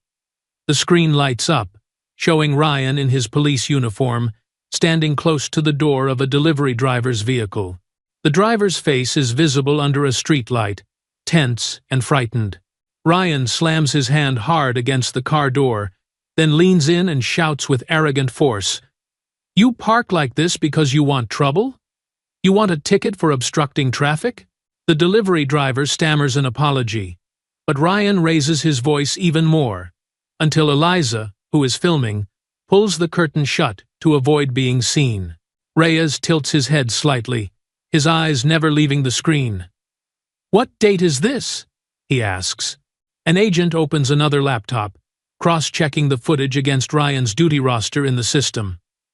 "It matches completely," the agent replies. Eliza opens the second clip. The footage shows a summer evening. A young boy rides a bicycle past a yard. Small lights on the wheels glowing as they turn. Ryan stands beside his patrol car, shining a flashlight directly into the boy's face. "Ride like that, and I'll take you to the station," he says. The boy freezes, fear locking his legs on the pedals. His mother, standing across the street, shouts in protest. But Ryan turns the flashlight toward her instead, forcing her to retreat into the house. Reyes pauses the video on the frame where Ryan's beam hits the child's face. He looks at Eliza, his gaze sharp but not cold. "Have you sent these to anyone before?" Eliza clasps her hands together on her lap, her fingernails pressing into her skin. "I reported it. But no one handled it." Her voice drops, as if confessing something she has carried in silence for a long time. "I sent them to internal complaints. Twice. No one contacted me. No one asked follow-up questions." She draws in a breath. "I thought, he must know someone." Reyes exchanges a glance with the agent standing to his right. "No one contacted you to take a statement?" he asks again, wanting to be sure this is not a procedural misunderstanding. Eliza shakes her head, slow and heavy. "Not a single person." She looks down at the table. "I thought if I spoke up again, he would come back. I was afraid." The agent beside Reyes types rapidly on a tablet, checking the metadata of the clips. He speaks immediately. All timestamps align with Ryan's patrol schedule in the Westbridge system. None of the clips show signs of editing. He turns the screen toward Reyes. "These files are original." Reyes closes the laptop and places both hands on its lid, as if sealing something important. "These materials will open an entire investigation," he says, his voice low but firm. Eliza looks at him, unable to hide the relief in her eyes. For the first time in many months, she feels that what she has quietly preserved was not meaningless. Outside the glass walls of the interview room, FBI personnel move quickly through the corridors. Calls are made, files are transferred, and large screens display maps of the Westbridge area. The atmosphere inside the building is dense with urgency. The room where Eliza sits feels separated from that flow, yet the tension seeps in little by little. Reyes has barely lifted his hands from the laptop when the phone in his pocket vibrates. He pulls it out and glances at the screen, the light reflecting across his face and catching Eliza's attention. He answers the call, listens for a few seconds, then gives a very slight nod. When he sets the phone back down on the table, his expression has changed. It is no longer the focused seriousness of an agent verifying information. It becomes something deeper, a layer of alertness, as if he has just glimpsed a darker shape behind this case. He speaks to Eliza slowly. Someone just sent an anonymous email. He pauses for a beat. "Eliza?" They say Ryan's file was previously buried by a superior. The air in the room thickens instantly. Eliza looks at him, her face draining of color. The sentence feels like the lid being pried off a box that someone has tried for a long time to keep sealed. That afternoon, just as the last light of day reaches the paper-covered desk at the Eastbridge Chronicle newsroom, Sophie Langford opens her inbox. It is still cluttered with hundreds of emails about the garage fire on Brayford Court. One message, however, stands out above all the rest. It has no sender name, only a single subject line. "If you truly want to know what is happening." The words sit motionless on the screen, like a pressure point being struck, forcing Sophie to straighten in her chair. She clicks the email. Inside is exactly one attached PDF file, no explanation, no additional text. Sophie downloads it, opens it, and immediately frowns. On the screen is a list of 14 complaint files filed against Ryan Colton over the past 2 years. Every single one is stamped "insufficient evidence," dismissed. Some were submitted in the same month, others only weeks apart. The allegations include assault, abuse of authority, unauthorized deactivation of a body camera, pursuit without cause, and verbal humiliation of civilians. Sophie scrolls to the third entry and reads the description. Complainant alleges being shoved into a wall, resulting in shoulder injury. She murmurs to herself, 14 cases all dismissed? Even an assault? Her voice drops, but the sharpness in her eyes intensifies. She has covered many police cases, yet this level of density and uniformity goes beyond coincidence. It feels like someone has deliberately painted a wall, too clean, hiding the rot beneath it. She presses and holds the call button on her phone, dialing someone who once worked in the records office of the Westbridge Police Department, a source Sophie interviewed during a previous misconduct settlement case. When the call connects, Sophie goes straight to the point. I received a list of complaints against Ryan Colton. Were these files mishandled? There is silence on the other end for a few seconds before the voice drops lower than a whisper. You already know. Those files were buried. The line disconnects immediately, as if the speaker fears someone standing just behind them. Sophie leans back in her chair, eyes lifting to the ceiling where the window light fades into shadow. She is accustomed to half-answers, but the panic hidden in that voice erases any remaining doubt. She turns back to her screen and opens the technical information of the leaked email. Lines of metadata appear, dense with unreadable strings. One detail is clear. The email was sent from a device located within the Westbridge Police building. The original address is masked by an internal VPN, but the trace suggests the sender is not trying to disappear completely. They want Sophie to find the truth. The newsroom this afternoon is unusually quiet. Other reporters are hunched over their screens, writing breaking pieces about the fire. Sophie opens her writing software and types the first lines of her investigation. Each keystroke feels like knocking on a door sealed shut for years. A garage fire in the suburbs is not an accident. It is a signal of another fire smoldering inside Westbridge, where power and silence have buried more than 14 cries for help. She pauses to read it back. The opening lines have formed a current, one that pulls her deeper. This is no longer a report about an incident. It is becoming an exposure of a system. Sophie picks up her phone and calls Reyes. After a few rings, he answers, his voice sounding as though he is standing in a crowded hallway. Special Agent Reyes, he says tersely. Sophie speaks at once. I need confirmation on something regarding Ryan Colton's files. Is it true that Reyes cuts her off? Keep going, he says, tired but resolute. Everything will come to light. He ends the call, leaving Sophie with the lingering tone and the certainty that she has reached the core of the case. She returns to her desk and opens additional documents to cross-reference the information. To understand the depth of it, Sophie begins annotating each complaint. Who filed it? When? Who processed it? And who signed the dismissal? Every approving name she marks in red. When she looks back over the list, a disturbing pattern emerges. The same group of names appears across all 14 cases. All of them belong to mid-level management within the Westbridge Police Department. Outside the window, dusk settles in. Streetlights flicker on, casting passing figures into long, distorted shadows.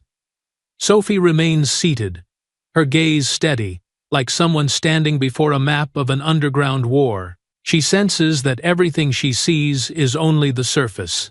What lies beneath, what has been forced down for years, is waiting to be dragged into the open by the exposé she is preparing to publish. Her computer vibrates with a new message alert. She opens it. A short text from an unknown number, no name, no avatar. Want the real truth? Meet me. L.H. Sophie stares at the two letters, feeling that she has just opened a door leading into the center of the storm. Each character feels like a knock on the table, signaling that the truth is ready to be told. But not through email, not through leaked documents. She will have to meet the person behind it. Sophie steps into the small cafe, tucked along a quiet street behind the newsroom.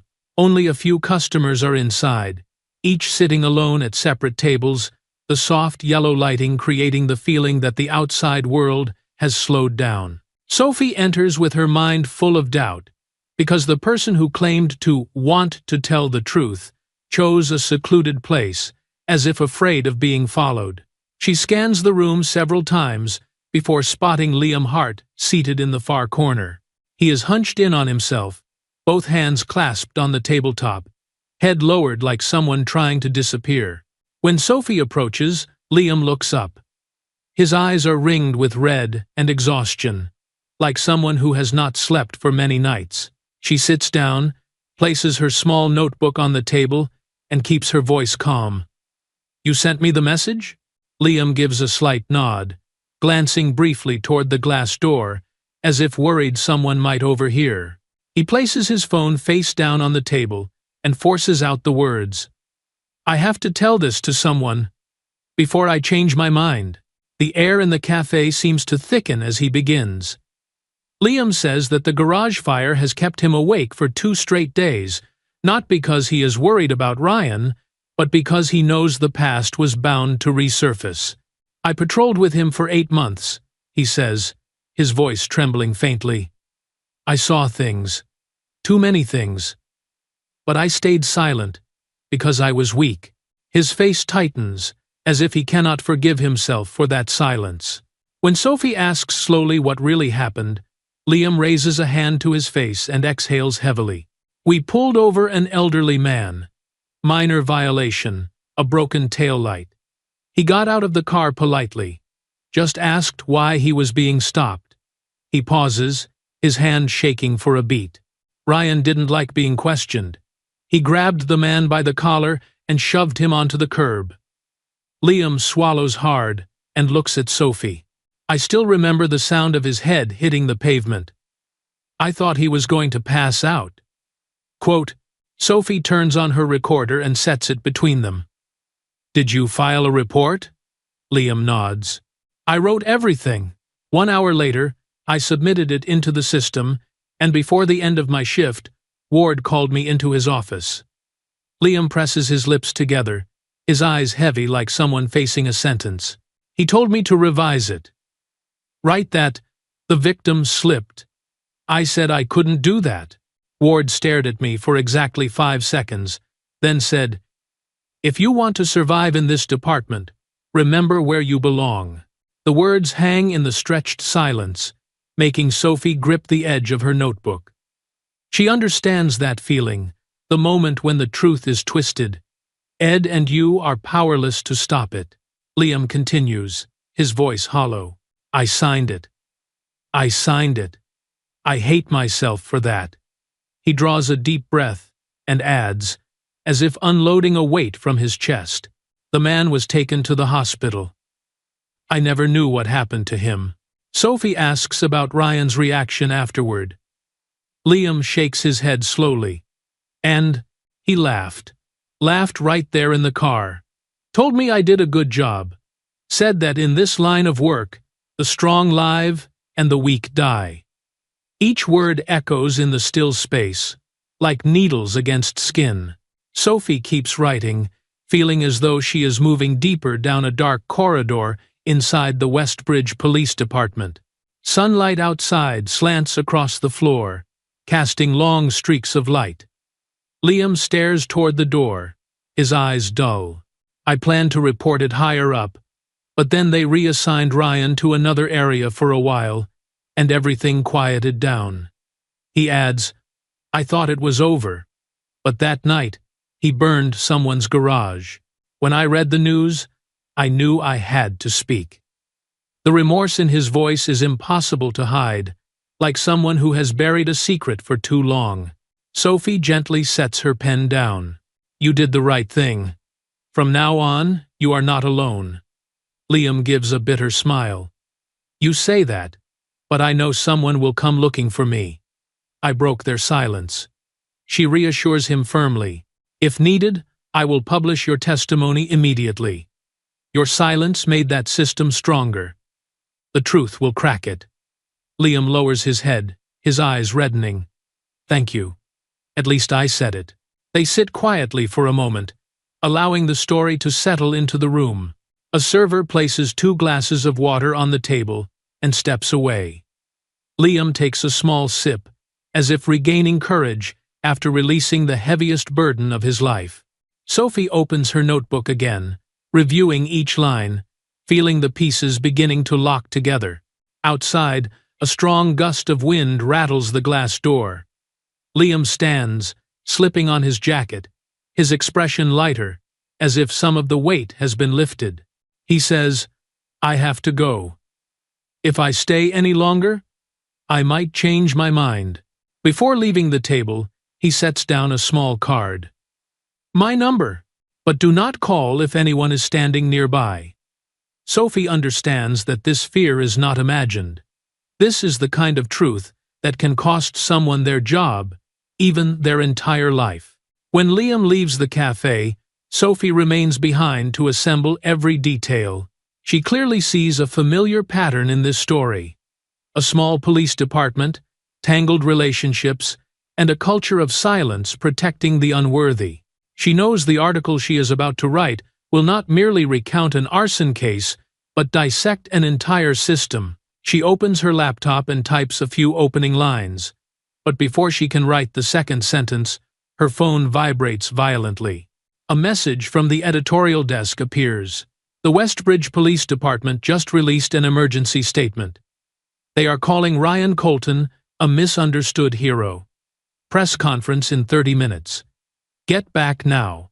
Sophie sits still for 3 seconds, long enough for anger to flood through her. She jumps up, gathers her papers, carrying with her Liam's trembling voice still echoing in her mind. Outside, the wind grows stronger, sending maple leaves spinning wildly. Sophie feels as though she has been thrown into the eye of a storm, where the truth has barely flashed into view before a wall is raised against it. But she knows that Liam's posture, as he left the cafe, hunched yet resolute, is the answer that this fight must continue. On her way out, Sophie sends Reyes a short message. "I have evidence. And a living witness." She does not expect an immediate reply. But only seconds later, the screen lights up. "Be careful. From now on, everything will be harder." Sophie presses her lips into a determined smile. Harder means she is on the right path, and the truth is waiting to be exposed. The press conference of the Westbridge Police Department takes place in a small auditorium, packed with reporters, camera lights washing over tense faces, as if everyone is trying to keep something from slipping out of their hands. Standing at the center podium is Charles Wexler, the veteran attorney for the police union, his expensive suit making the entire room seem to step back half a pace. He does not speak immediately. Instead, sweeping his gaze across the room like a man asserting his position before delivering a defense carefully prepared in advance. Wexler begins in a low, even tone, as if every word has been weighed. "We want to state clearly that Officer Ryan Colton is experiencing severe psychological trauma. The incident at Brayford Court was an impulsive reaction during the course of duty." A few journalists exchange looks, brows furrowing. Duty. With no report, no coordination, no deployment order. That unspoken question seeps through the room like cold water, through cracks in an already strained space.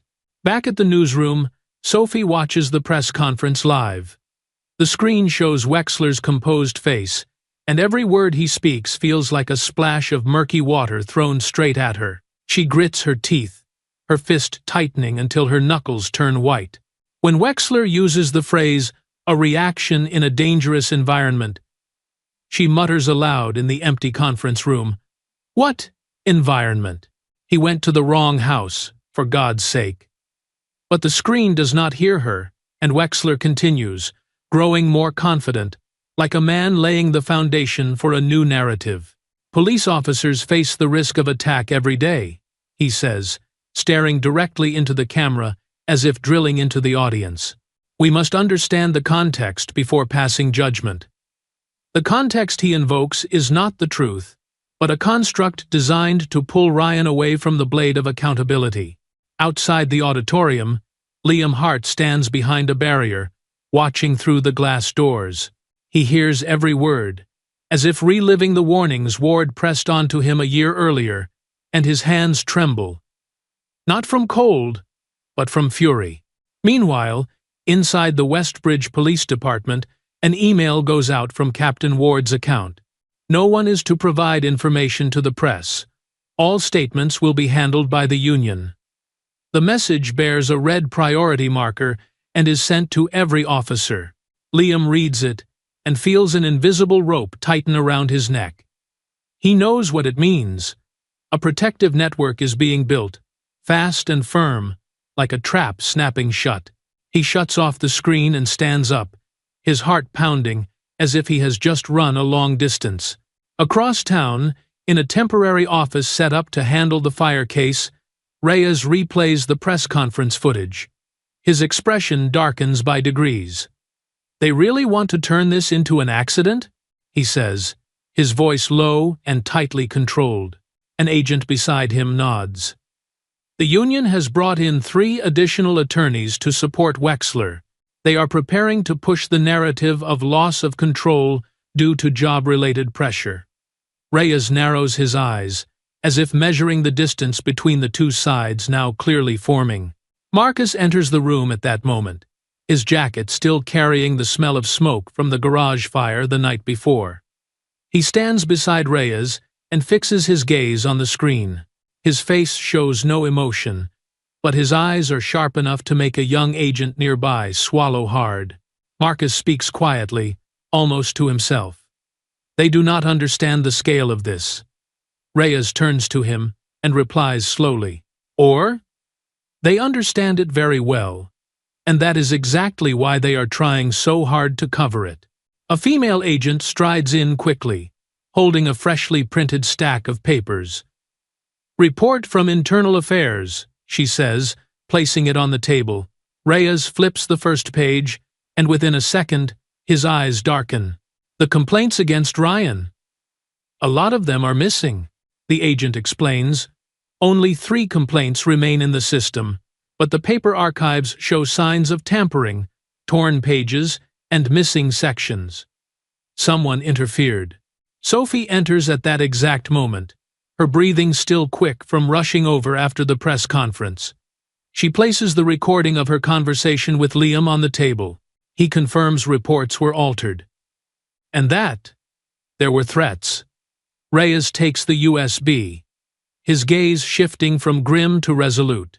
Then there is no longer any doubt. This is no longer about one officer crossing a line. This is an entire chain protecting him. Marcus looks at Sophie, his voice not raised, yet carrying clearly through the room. "Keep writing. The more people know, the harder it will be for them to bury this." Sophie nods and adds a few more notes. She feels that every word she writes is becoming evidence in the legal battle ahead. She understands this is not a fight centered on Ryan alone, but a struggle between transparency and the persistent shadow of a corrupted mechanism. Outside, the wind picks up, sending loose papers from the investigation table skittering across the ground. Liam appears at the doorway, his face conflicted but determined. "I need to give another statement," he says, stepping inside. Reyes signals for him to sit. "About Ward," Liam adds, his voice dropping. "He once said that if Ryan ever got into trouble, he would take care of everything." Reyes writes down every word, his expression tightening like a string pulled to its limit. The meeting stretches on for nearly an hour, every small detail laid out, every connection examined. After reviewing a timeline an agent has just printed, Marcus speaks. "If all of this aligns with the testimony and the metadata, we have sufficient grounds to expand the investigation fully." Reyes sets his pen down, spins it once between his fingers, then presses it firmly onto the table, like a decision stamped into place. He stands, gathers the new file, and walks to the corner of the room where an internal fax machine connects directly to headquarters. The room falls silent as he drafts the order. Expand the investigation into the Westbridge Police Department.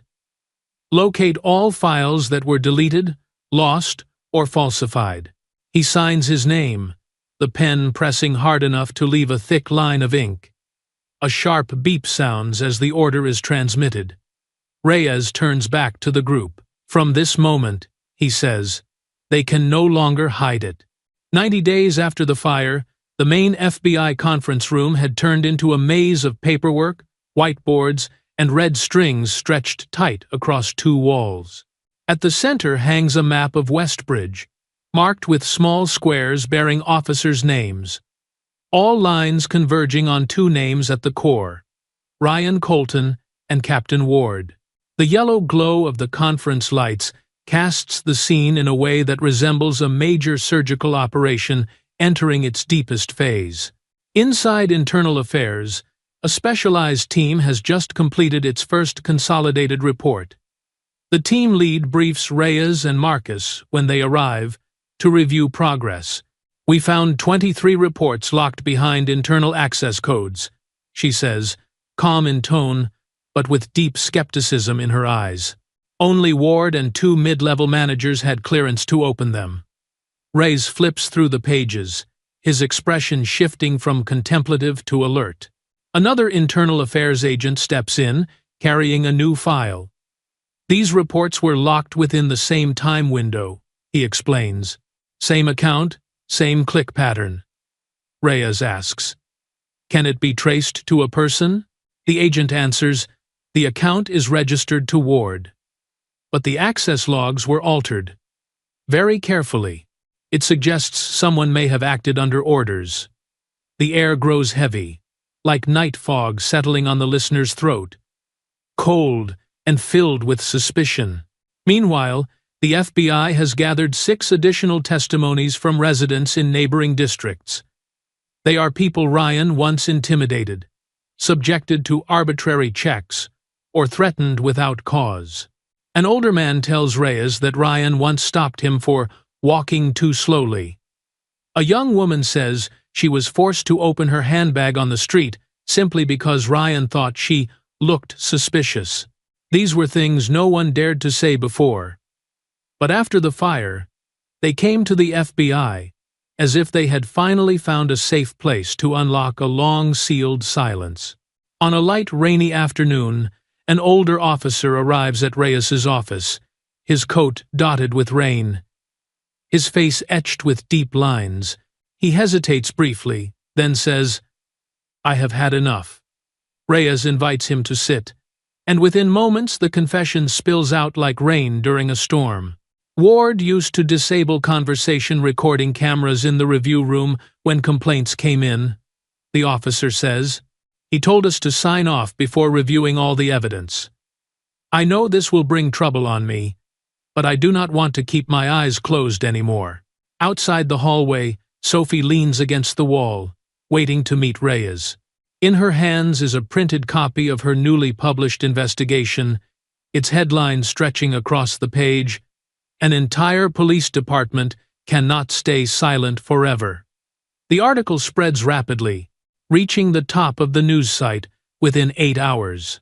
Many share it, many voice support, and many express shock at the scale of the long-standing cover-up.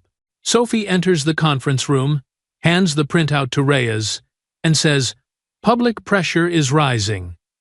They will have to respond. It use time to sprite. At City Hall, Mayor Beckett receives a wave of protest from Westbridge residents. Many demand transparency. Another group calls for the immediate suspension of Captain Ward. The pressure forces Beckett to sign an order launching an independent audit, a move unprecedented during his term. That decision strips Ward and his close circle of any remaining places to hide behind their former layers of protection. Marcus follows every development alongside Reyes in the conference room. He reads dozens of statements, reviews the videos Eliza provided, and checks each timestamp in the affidavits. Though his face reveals little, his eyes remain fixed on every minor detail. Like someone assembling shards of broken glass, to see a truth long obscured. He tells Reyes, "We need to outline the charges and move this to the prosecutors. Many of these actions go far beyond internal violations." Reyes stands beside him, arms crossed, staring at the personnel connection chart. "We have indicators of evidence suppression," he says, "indicators of record tampering, indicators of deliberate protection of a perpetrator, and a strong likelihood of bribery." An agent nearby adds, "Even the intentional misdirection of reports constitutes a crime." Reyes nods, confirming each point. Sophie presents the recording of her conversation with Liam. In the audio, Liam's voice trembles as he recounts the night the older man was shoved and left bleeding. When Reyes hears Liam say, "I was afraid," he removes his headset and exhales. "A culture of silence kills more people than we think," he says. Marcus replies, "But it ends here." That evening, the Internal Affairs team sends a more detailed report. More than 15 cases marked insufficient evidence show metadata indicating attached photos or clips once existed. Those files vanished in an organized manner. At least 7 of those cases directly involve Ryan. When the information is read aloud in the room, no one speaks. Any words at that moment would be unnecessary. Reyes prepares the referral report for Prosecutor Marlene Cho. He writes out each charge, each bullet point, each citation, and each precise timeline. When finished, he places the dossier, now exceeding 200 pages, on Marcus's desk. "This is only the preliminary proposal," he says. Marcus nods slowly, his face set like stone. "Send it," he says. "Marlene will know what to do." Bueno gesten. At the prosecutor's office, Marlene Cho sits before a stack of files, tall enough to obscure nearly half her body. She turns each page of the report, reading every note and timestamp. Each piece of evidence feels like another layer of dust being brushed away, exposing the raw core of the truth. When she reaches the end, Marlene closes the file, rests her hand on the cover, and closes her eyes for a few seconds to process the weight of what she has absorbed. The room remains silent until she opens her eyes and looks at Marcus and Reyes standing before her desk. She speaks in a clear, steady voice that carries the full gravity of the decision within it. "I will consolidate all charges. This will be the largest case of the year." The press conference at the district attorney's office opens in an atmosphere stretched tight as a drawn wire, where every camera is aimed at the podium as if waiting for the largest explosion in years. When Marlene Cho steps out, camera flashes erupt in rapid succession, reflecting off the thick dossier of nearly 300 pages she carries. She sets it down on the podium with just enough force, the dull thud echoing clearly, dropping the entire room into a silence so complete that the roll of a reporter's pen across the floor can be heard. No theatrical flourish is needed. That single motion alone is enough to signal that this event will rewrite the history of Westbridge. Marlene lifts her gaze to the assembled press, her face calm, but her eyes sharpened like a freshly honed blade. She opens the first page and speaks evenly. The district attorney's office formally announces a consolidated indictment related to the arson at Brayford Court and the abuses of authority within the Westbridge Police Department. The sound of keyboards begins to rattle, like rain striking a metal roof. Everyone is ready to capture every word. When she reaches the charges against Ryan Colton, the room stirs with an audible murmur. Arson, abuse of authority, violation of civil rights, infliction of psychological harm upon victims, threats against civilians, evidence manipulation, violation of safety procedures while on duty. She pauses briefly, allowing the weight of the list to settle over the room. A reporter whispers, 6 serious federal charges, unheard of for such a young officer. The true seismic shock arrives when Marlene turns to the next page. Her voice remains level, yet cold, as a verdict carved into stone. The district attorney formally indicts Captain Ward, Lieutenant Delton Hayes, and 2 additional supervisory officers on charges of obstruction, destruction of evidence, abuse of administrative authority, and interference with an investigation. Reporters in the front rows nearly rise from their seats.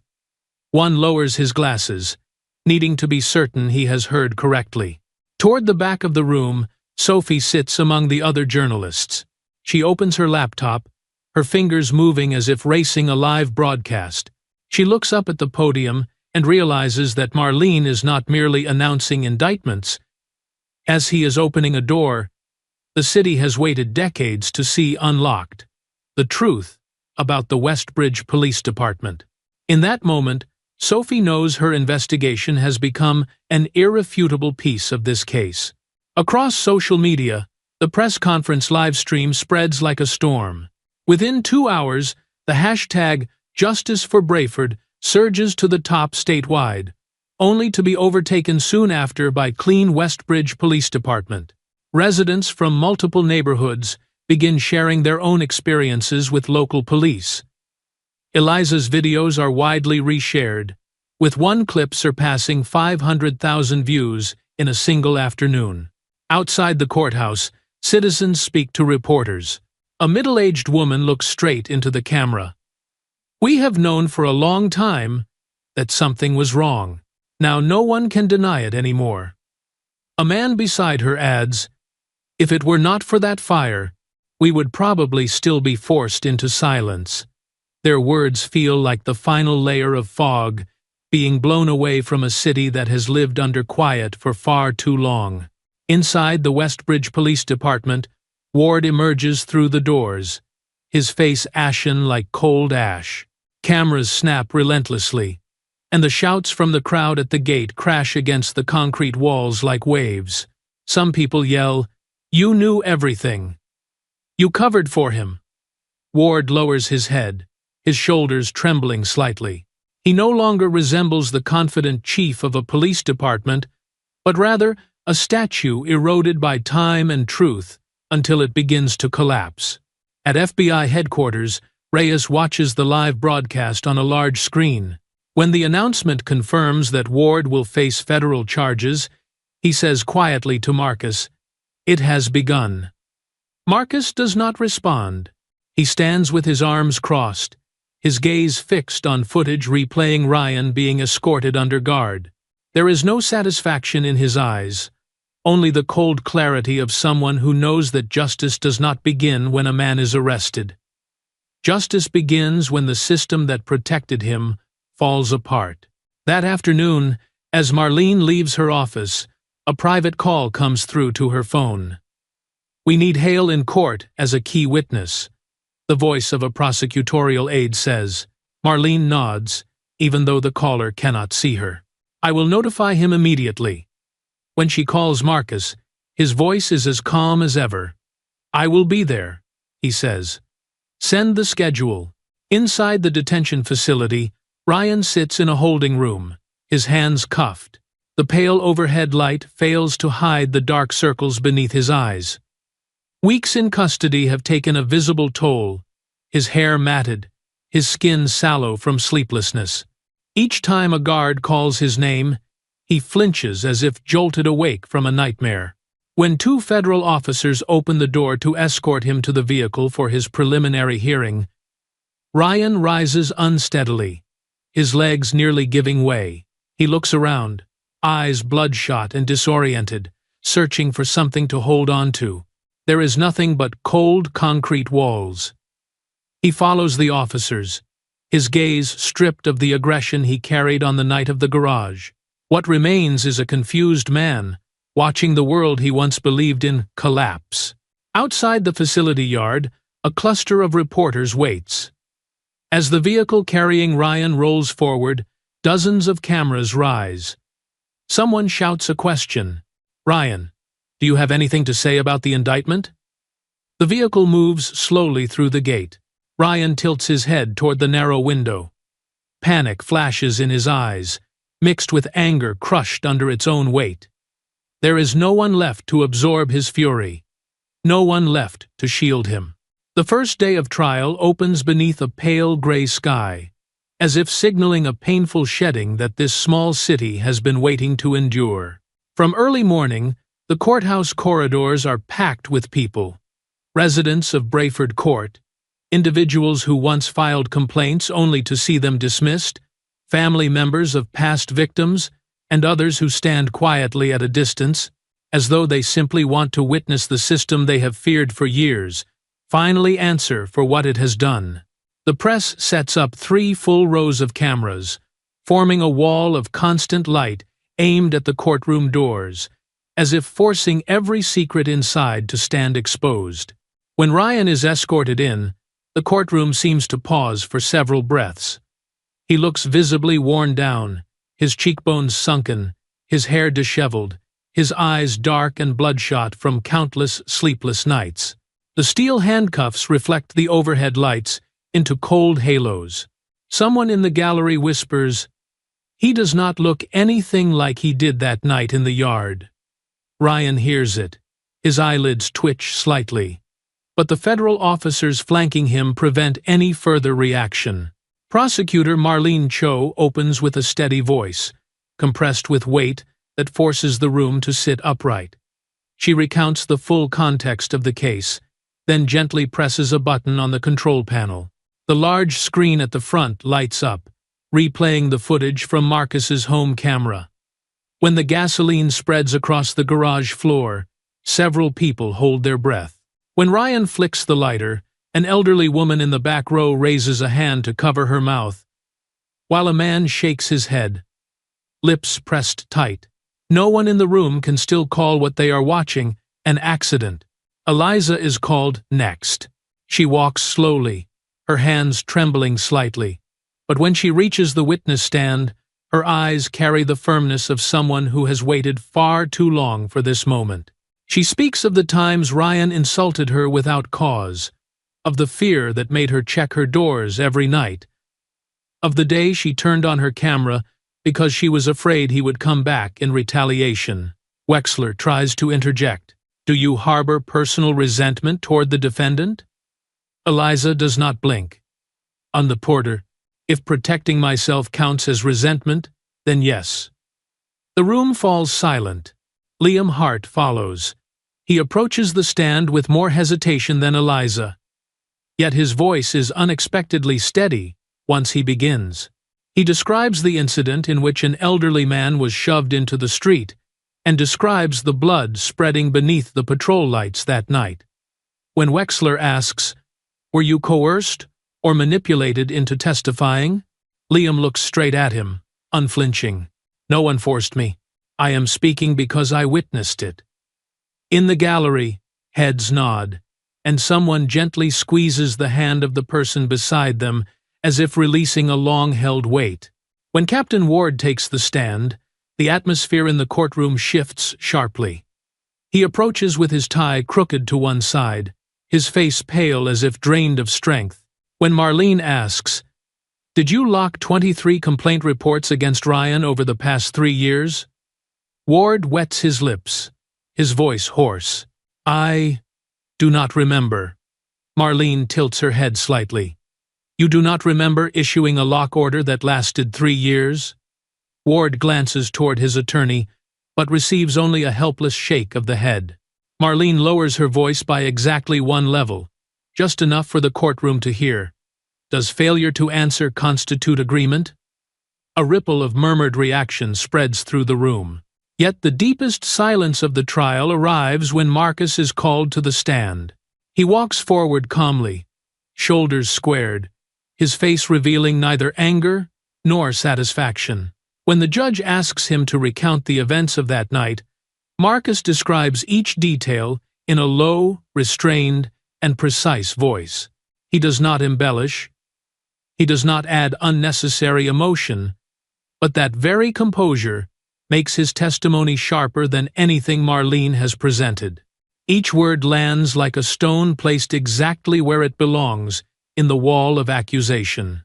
Wexler attempts to object repeatedly, rising to argue that the testimony should be dismissed as biased because Marcus is a direct victim. The judge dismisses the objection without hesitation. Mr. Hale is a victim witness. His testimony is admissible.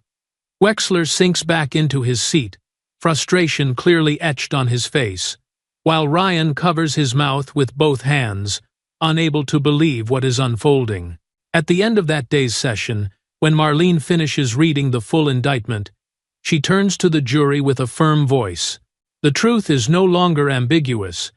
This was not an act of arson born of panic. It was the result of a pattern of conduct that was tolerated for far too long. The audience behind her remains frozen. A young mother grips her husband's hand more tightly. A young man perches on the edge of his seat, as if ready to spring up. On the final day of the trial, Ryan is brought before the judge. He tries to maintain a calm expression, but the cuffed hands held in front of his abdomen tremble slightly. Wexler whispers something to him, but Ryan barely hears it, his eyes repeatedly drifting toward Marcus, as if searching for one last form of rescue. Marcus stares straight ahead, his eyes darkened, his expression unreadable. The judge holds the written verdict for a long moment before reading. The entire room seems locked into that instant. Finally, his voice rings out. The defendant, Ryan Colton, is sentenced to 32 years in federal prison, with no possibility of parole for the first 20 years. Several sharp intakes of breath are heard. Ryan sways, and his attorney has to steady him. The judge continues. Captain Ward is sentenced to 18 years for obstruction and destruction of records. 3 subordinate officers receive sentences ranging from 3 to 8 years, depending on their level of involvement. The courtroom erupts into murmured reaction, yet no one stands. The sensation of witnessing a system collapse in real time leaves everyone breathless. When the proceedings end, Ryan is immediately escorted away. He turns his head sharply just before being pushed through the side door. In that instant, his gaze sweeps across the room, searching for something that no longer belongs to him. He sees Marcus still standing there, his face calm, his eyes conveying enough for Ryan to understand that he lost the moment he flicked the lighter in the garage.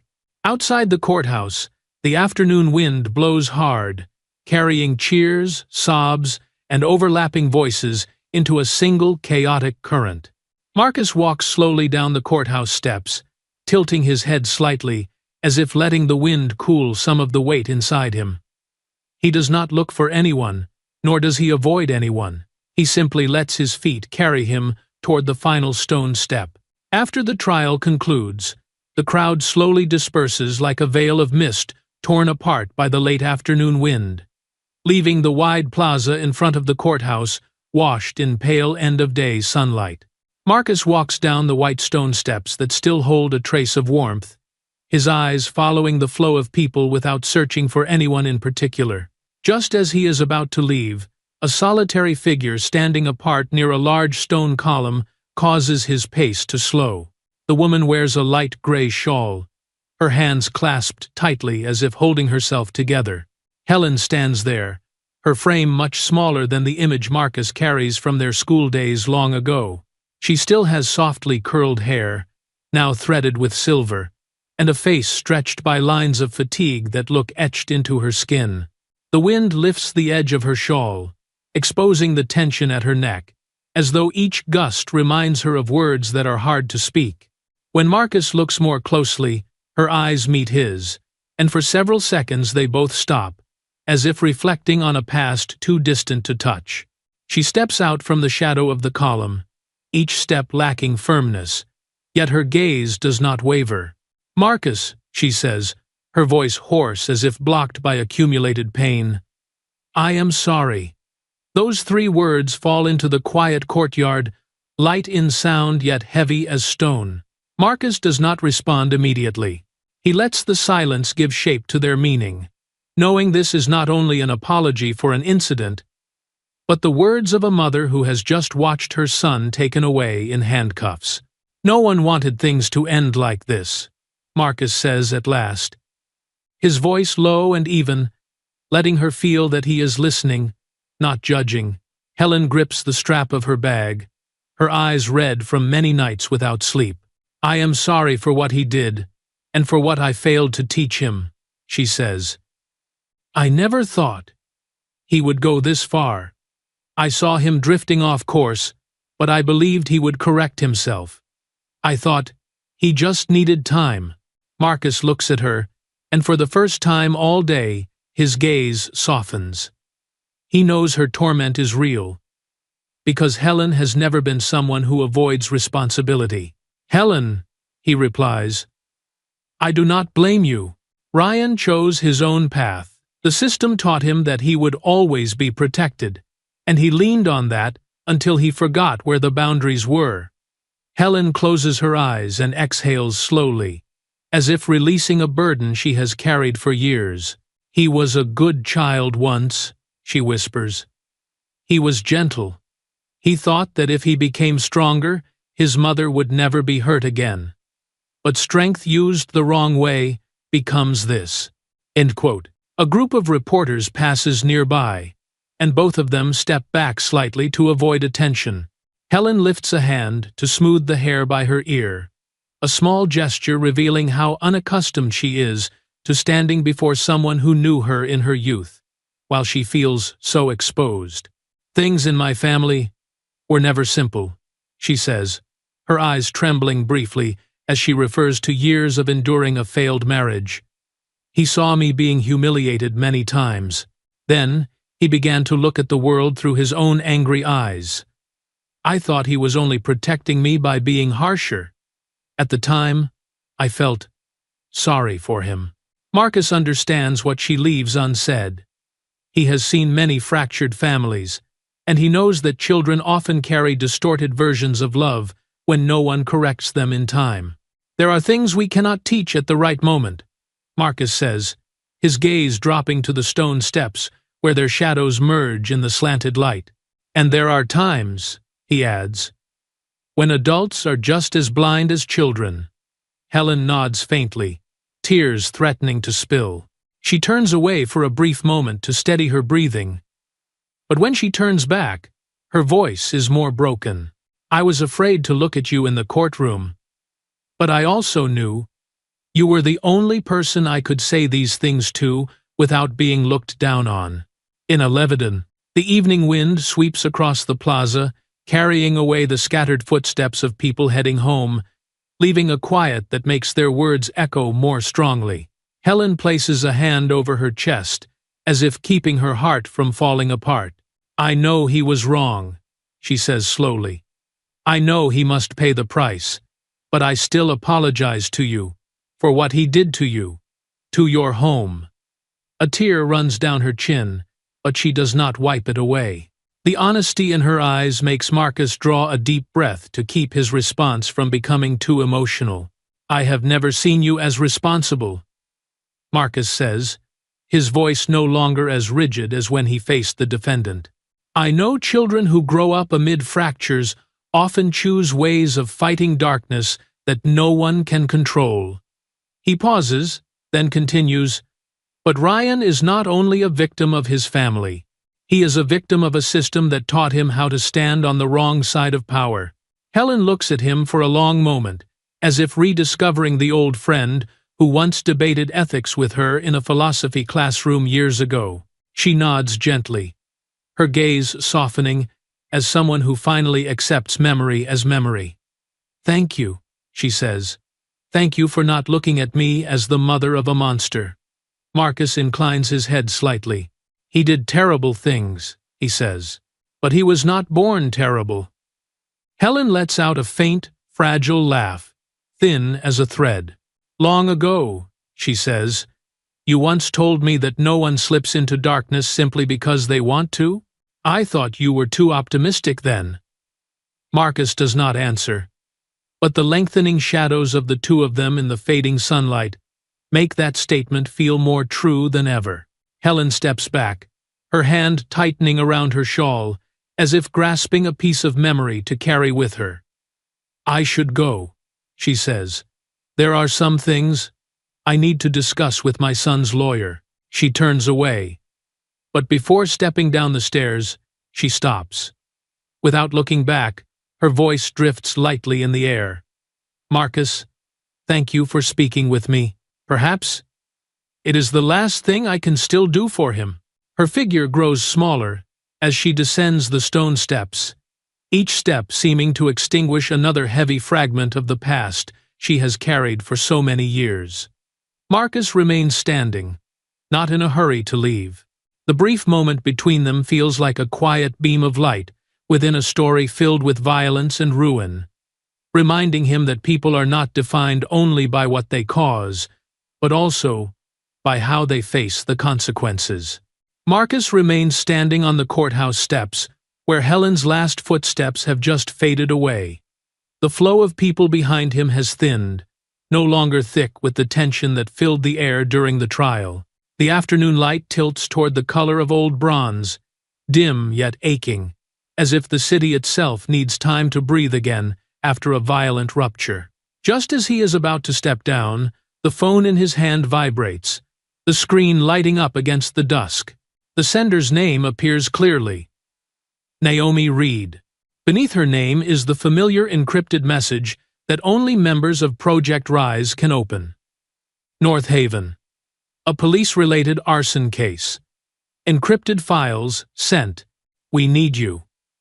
Marcus pauses for a beat, allowing the words to settle in his mind. What tightens his brow is not the incident itself, but the phrase, police-related. A refrain he has heard too many times over 3 decades of investigation. He opens the attachment, and a sequence of images appears, each one mirroring the events of the night at Brayford Court. The first image is a traffic camera still showing an officer stopping a civilian vehicle with visible irritation. The second is a streak of firelight across someone's front lawn. The third is an emergency report from the North Haven Police Department, clearly noting a serious confrontation between an officer and a resident. Marcus studies each image slowly, and the familiar chill returns to his chest, the repetition of a distorted pattern that has become far too recognizable. Fire again, he thinks quietly. And this time, it looks no less dangerous. A light breeze passes through, carrying fragments of conversation and footsteps from the few reporters still lingering below. The sounds feel like distant echoes of a battle he has just won. Even as the next one begins to emerge, Marcus folds the phone in his hand, holding a decision made long ago. This fire, he murmurs, has not gone out. The words meant for the city, for Helen, for Ryan, and for himself. Reyes stands a few steps away, having watched Marcus long enough to know something new has just happened. He approaches, his expression alert but calm. "What is it?" Reyes asks. Marcus hands him the phone for a quick look. Reyes scans a few lines, his brow tightening. "North Haven," he repeats. "Quiet place, but I have heard the department there has issues." He gives the phone back, his voice lowering. "You going?" Marcus looks down at the long stretch of steps ahead, where the last sunlight spills across the stone in uneven patches. He moves as if weighing the choice, but the answer has existed since before Reyes asked. "Yes," he says, simple and firm. "This is why we do this work," Reyes says, and nothing more, only nods. It is not agreement so much as recognition. They both understand that cases like Brayford Court will not end as long as rotten systems remain intact. A few passers-by recognize Marcus and lower their heads in greeting. Instead of returning a smile, he inclines his head slightly, still carrying the weight of a day that has seen many lives collapse. He knows the truth well. Every case pulls other lives into its wake. Each story is a vortex, and he has been standing at the center of the storm for years. That is precisely why he never allows himself to stand still. As they walk toward the parking area in front of the courthouse, dusk deepens, and the streetlights flicker on, casting a golden halo across the pavement. Marcus opens the car door, then pauses, looking down the sloping street beyond. This is where he grew up, where Helen once walked during their school years, where Ryan failed to find the right map for his life. He thinks of her eyes as she apologized, of the way she walked away like someone who has finally accepted the loss of what she tried to save.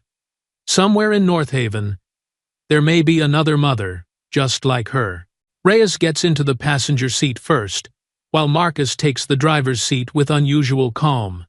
He sets the phone on the console, staring at the encrypted icon, waiting to be opened again.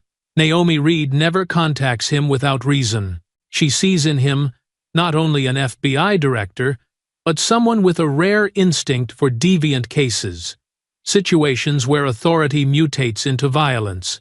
Quiet by nature, Naomi always knows how to send the clearest message in the fewest words. As the car pulls away, Marcus reopens the North Haven images. Each one bears the marks of a familiar pattern: overreach, exploitation of circumstance, and the absence or delay of supervision. Reyes glances over and exhales. How many places like this are there? Marcus does not answer right away. He looks out the window at people hurrying home, carrying a sense of relief after watching justice finally work as it should. Enough that we cannot look away, he says. Leaving the city center, they pass a park where a group of teenagers plays basketball under bright lights. The steady thump of the ball against concrete sounds like a heartbeat, the pulse of a city that still has hope. Marcus watches for a moment, then speaks words he has never said aloud, except among those in Project Rise. Justice never sleeps, he says, so calmly it sounds like a law of nature. Reyes turns and smiles. Sometimes I think you do not either. When they reach the FBI field office parking structure, Marcus receives another message from Naomi. They are about to clear the scene. If you want to see it before it is reshaped, come early. He locks the car and steps out, looking up at the tall building ahead, where countless cases have ended, and countless others have begun. In the distance, light still glows from Naomi's office, like a watchtower lamp in the long night of the city. He knows she is still there, assembling fragments into a complete picture. The glass doors slide open as he approaches, and the cool air of the building washes over him, sharpening his focus. Each step down the familiar corridor returns him fully to his role in Project Rise, not as a director, not as the victim of an arson attack, but as the person standing between two shores, where untold stories begin to surface. He stops at the elevator and presses the button. While waiting, he recalls something Naomi once said. We do not chase the fire. We follow the one who lights it. Is will do our. The elevator opens, carrying him into a bright white space where Naomi sits beside a large digital board dense with North Haven data. When she looks up, her gaze is sharp yet trusting. You are here? She says, needing no further questions. Marcus nods and pulls up a chair beside her. Show me everything. Naomi switches the display into analysis mode. Lines of information unfold into the first network of a story not yet told. Beyond the glass, the city stretches under the night lights, but at this height, only 3 people understand that a new battle is taking shape. Marcus studies the screen, the familiar grip of responsibility tightening across his chest. Not as a burden, but like a thin blade reminding him that justice must move forward before darkness spreads. When Naomi opens the final video, the image of a lone figure standing before a burning house in North Haven fills the screen. The file name appears beneath it, the one who lit the fire in the dark.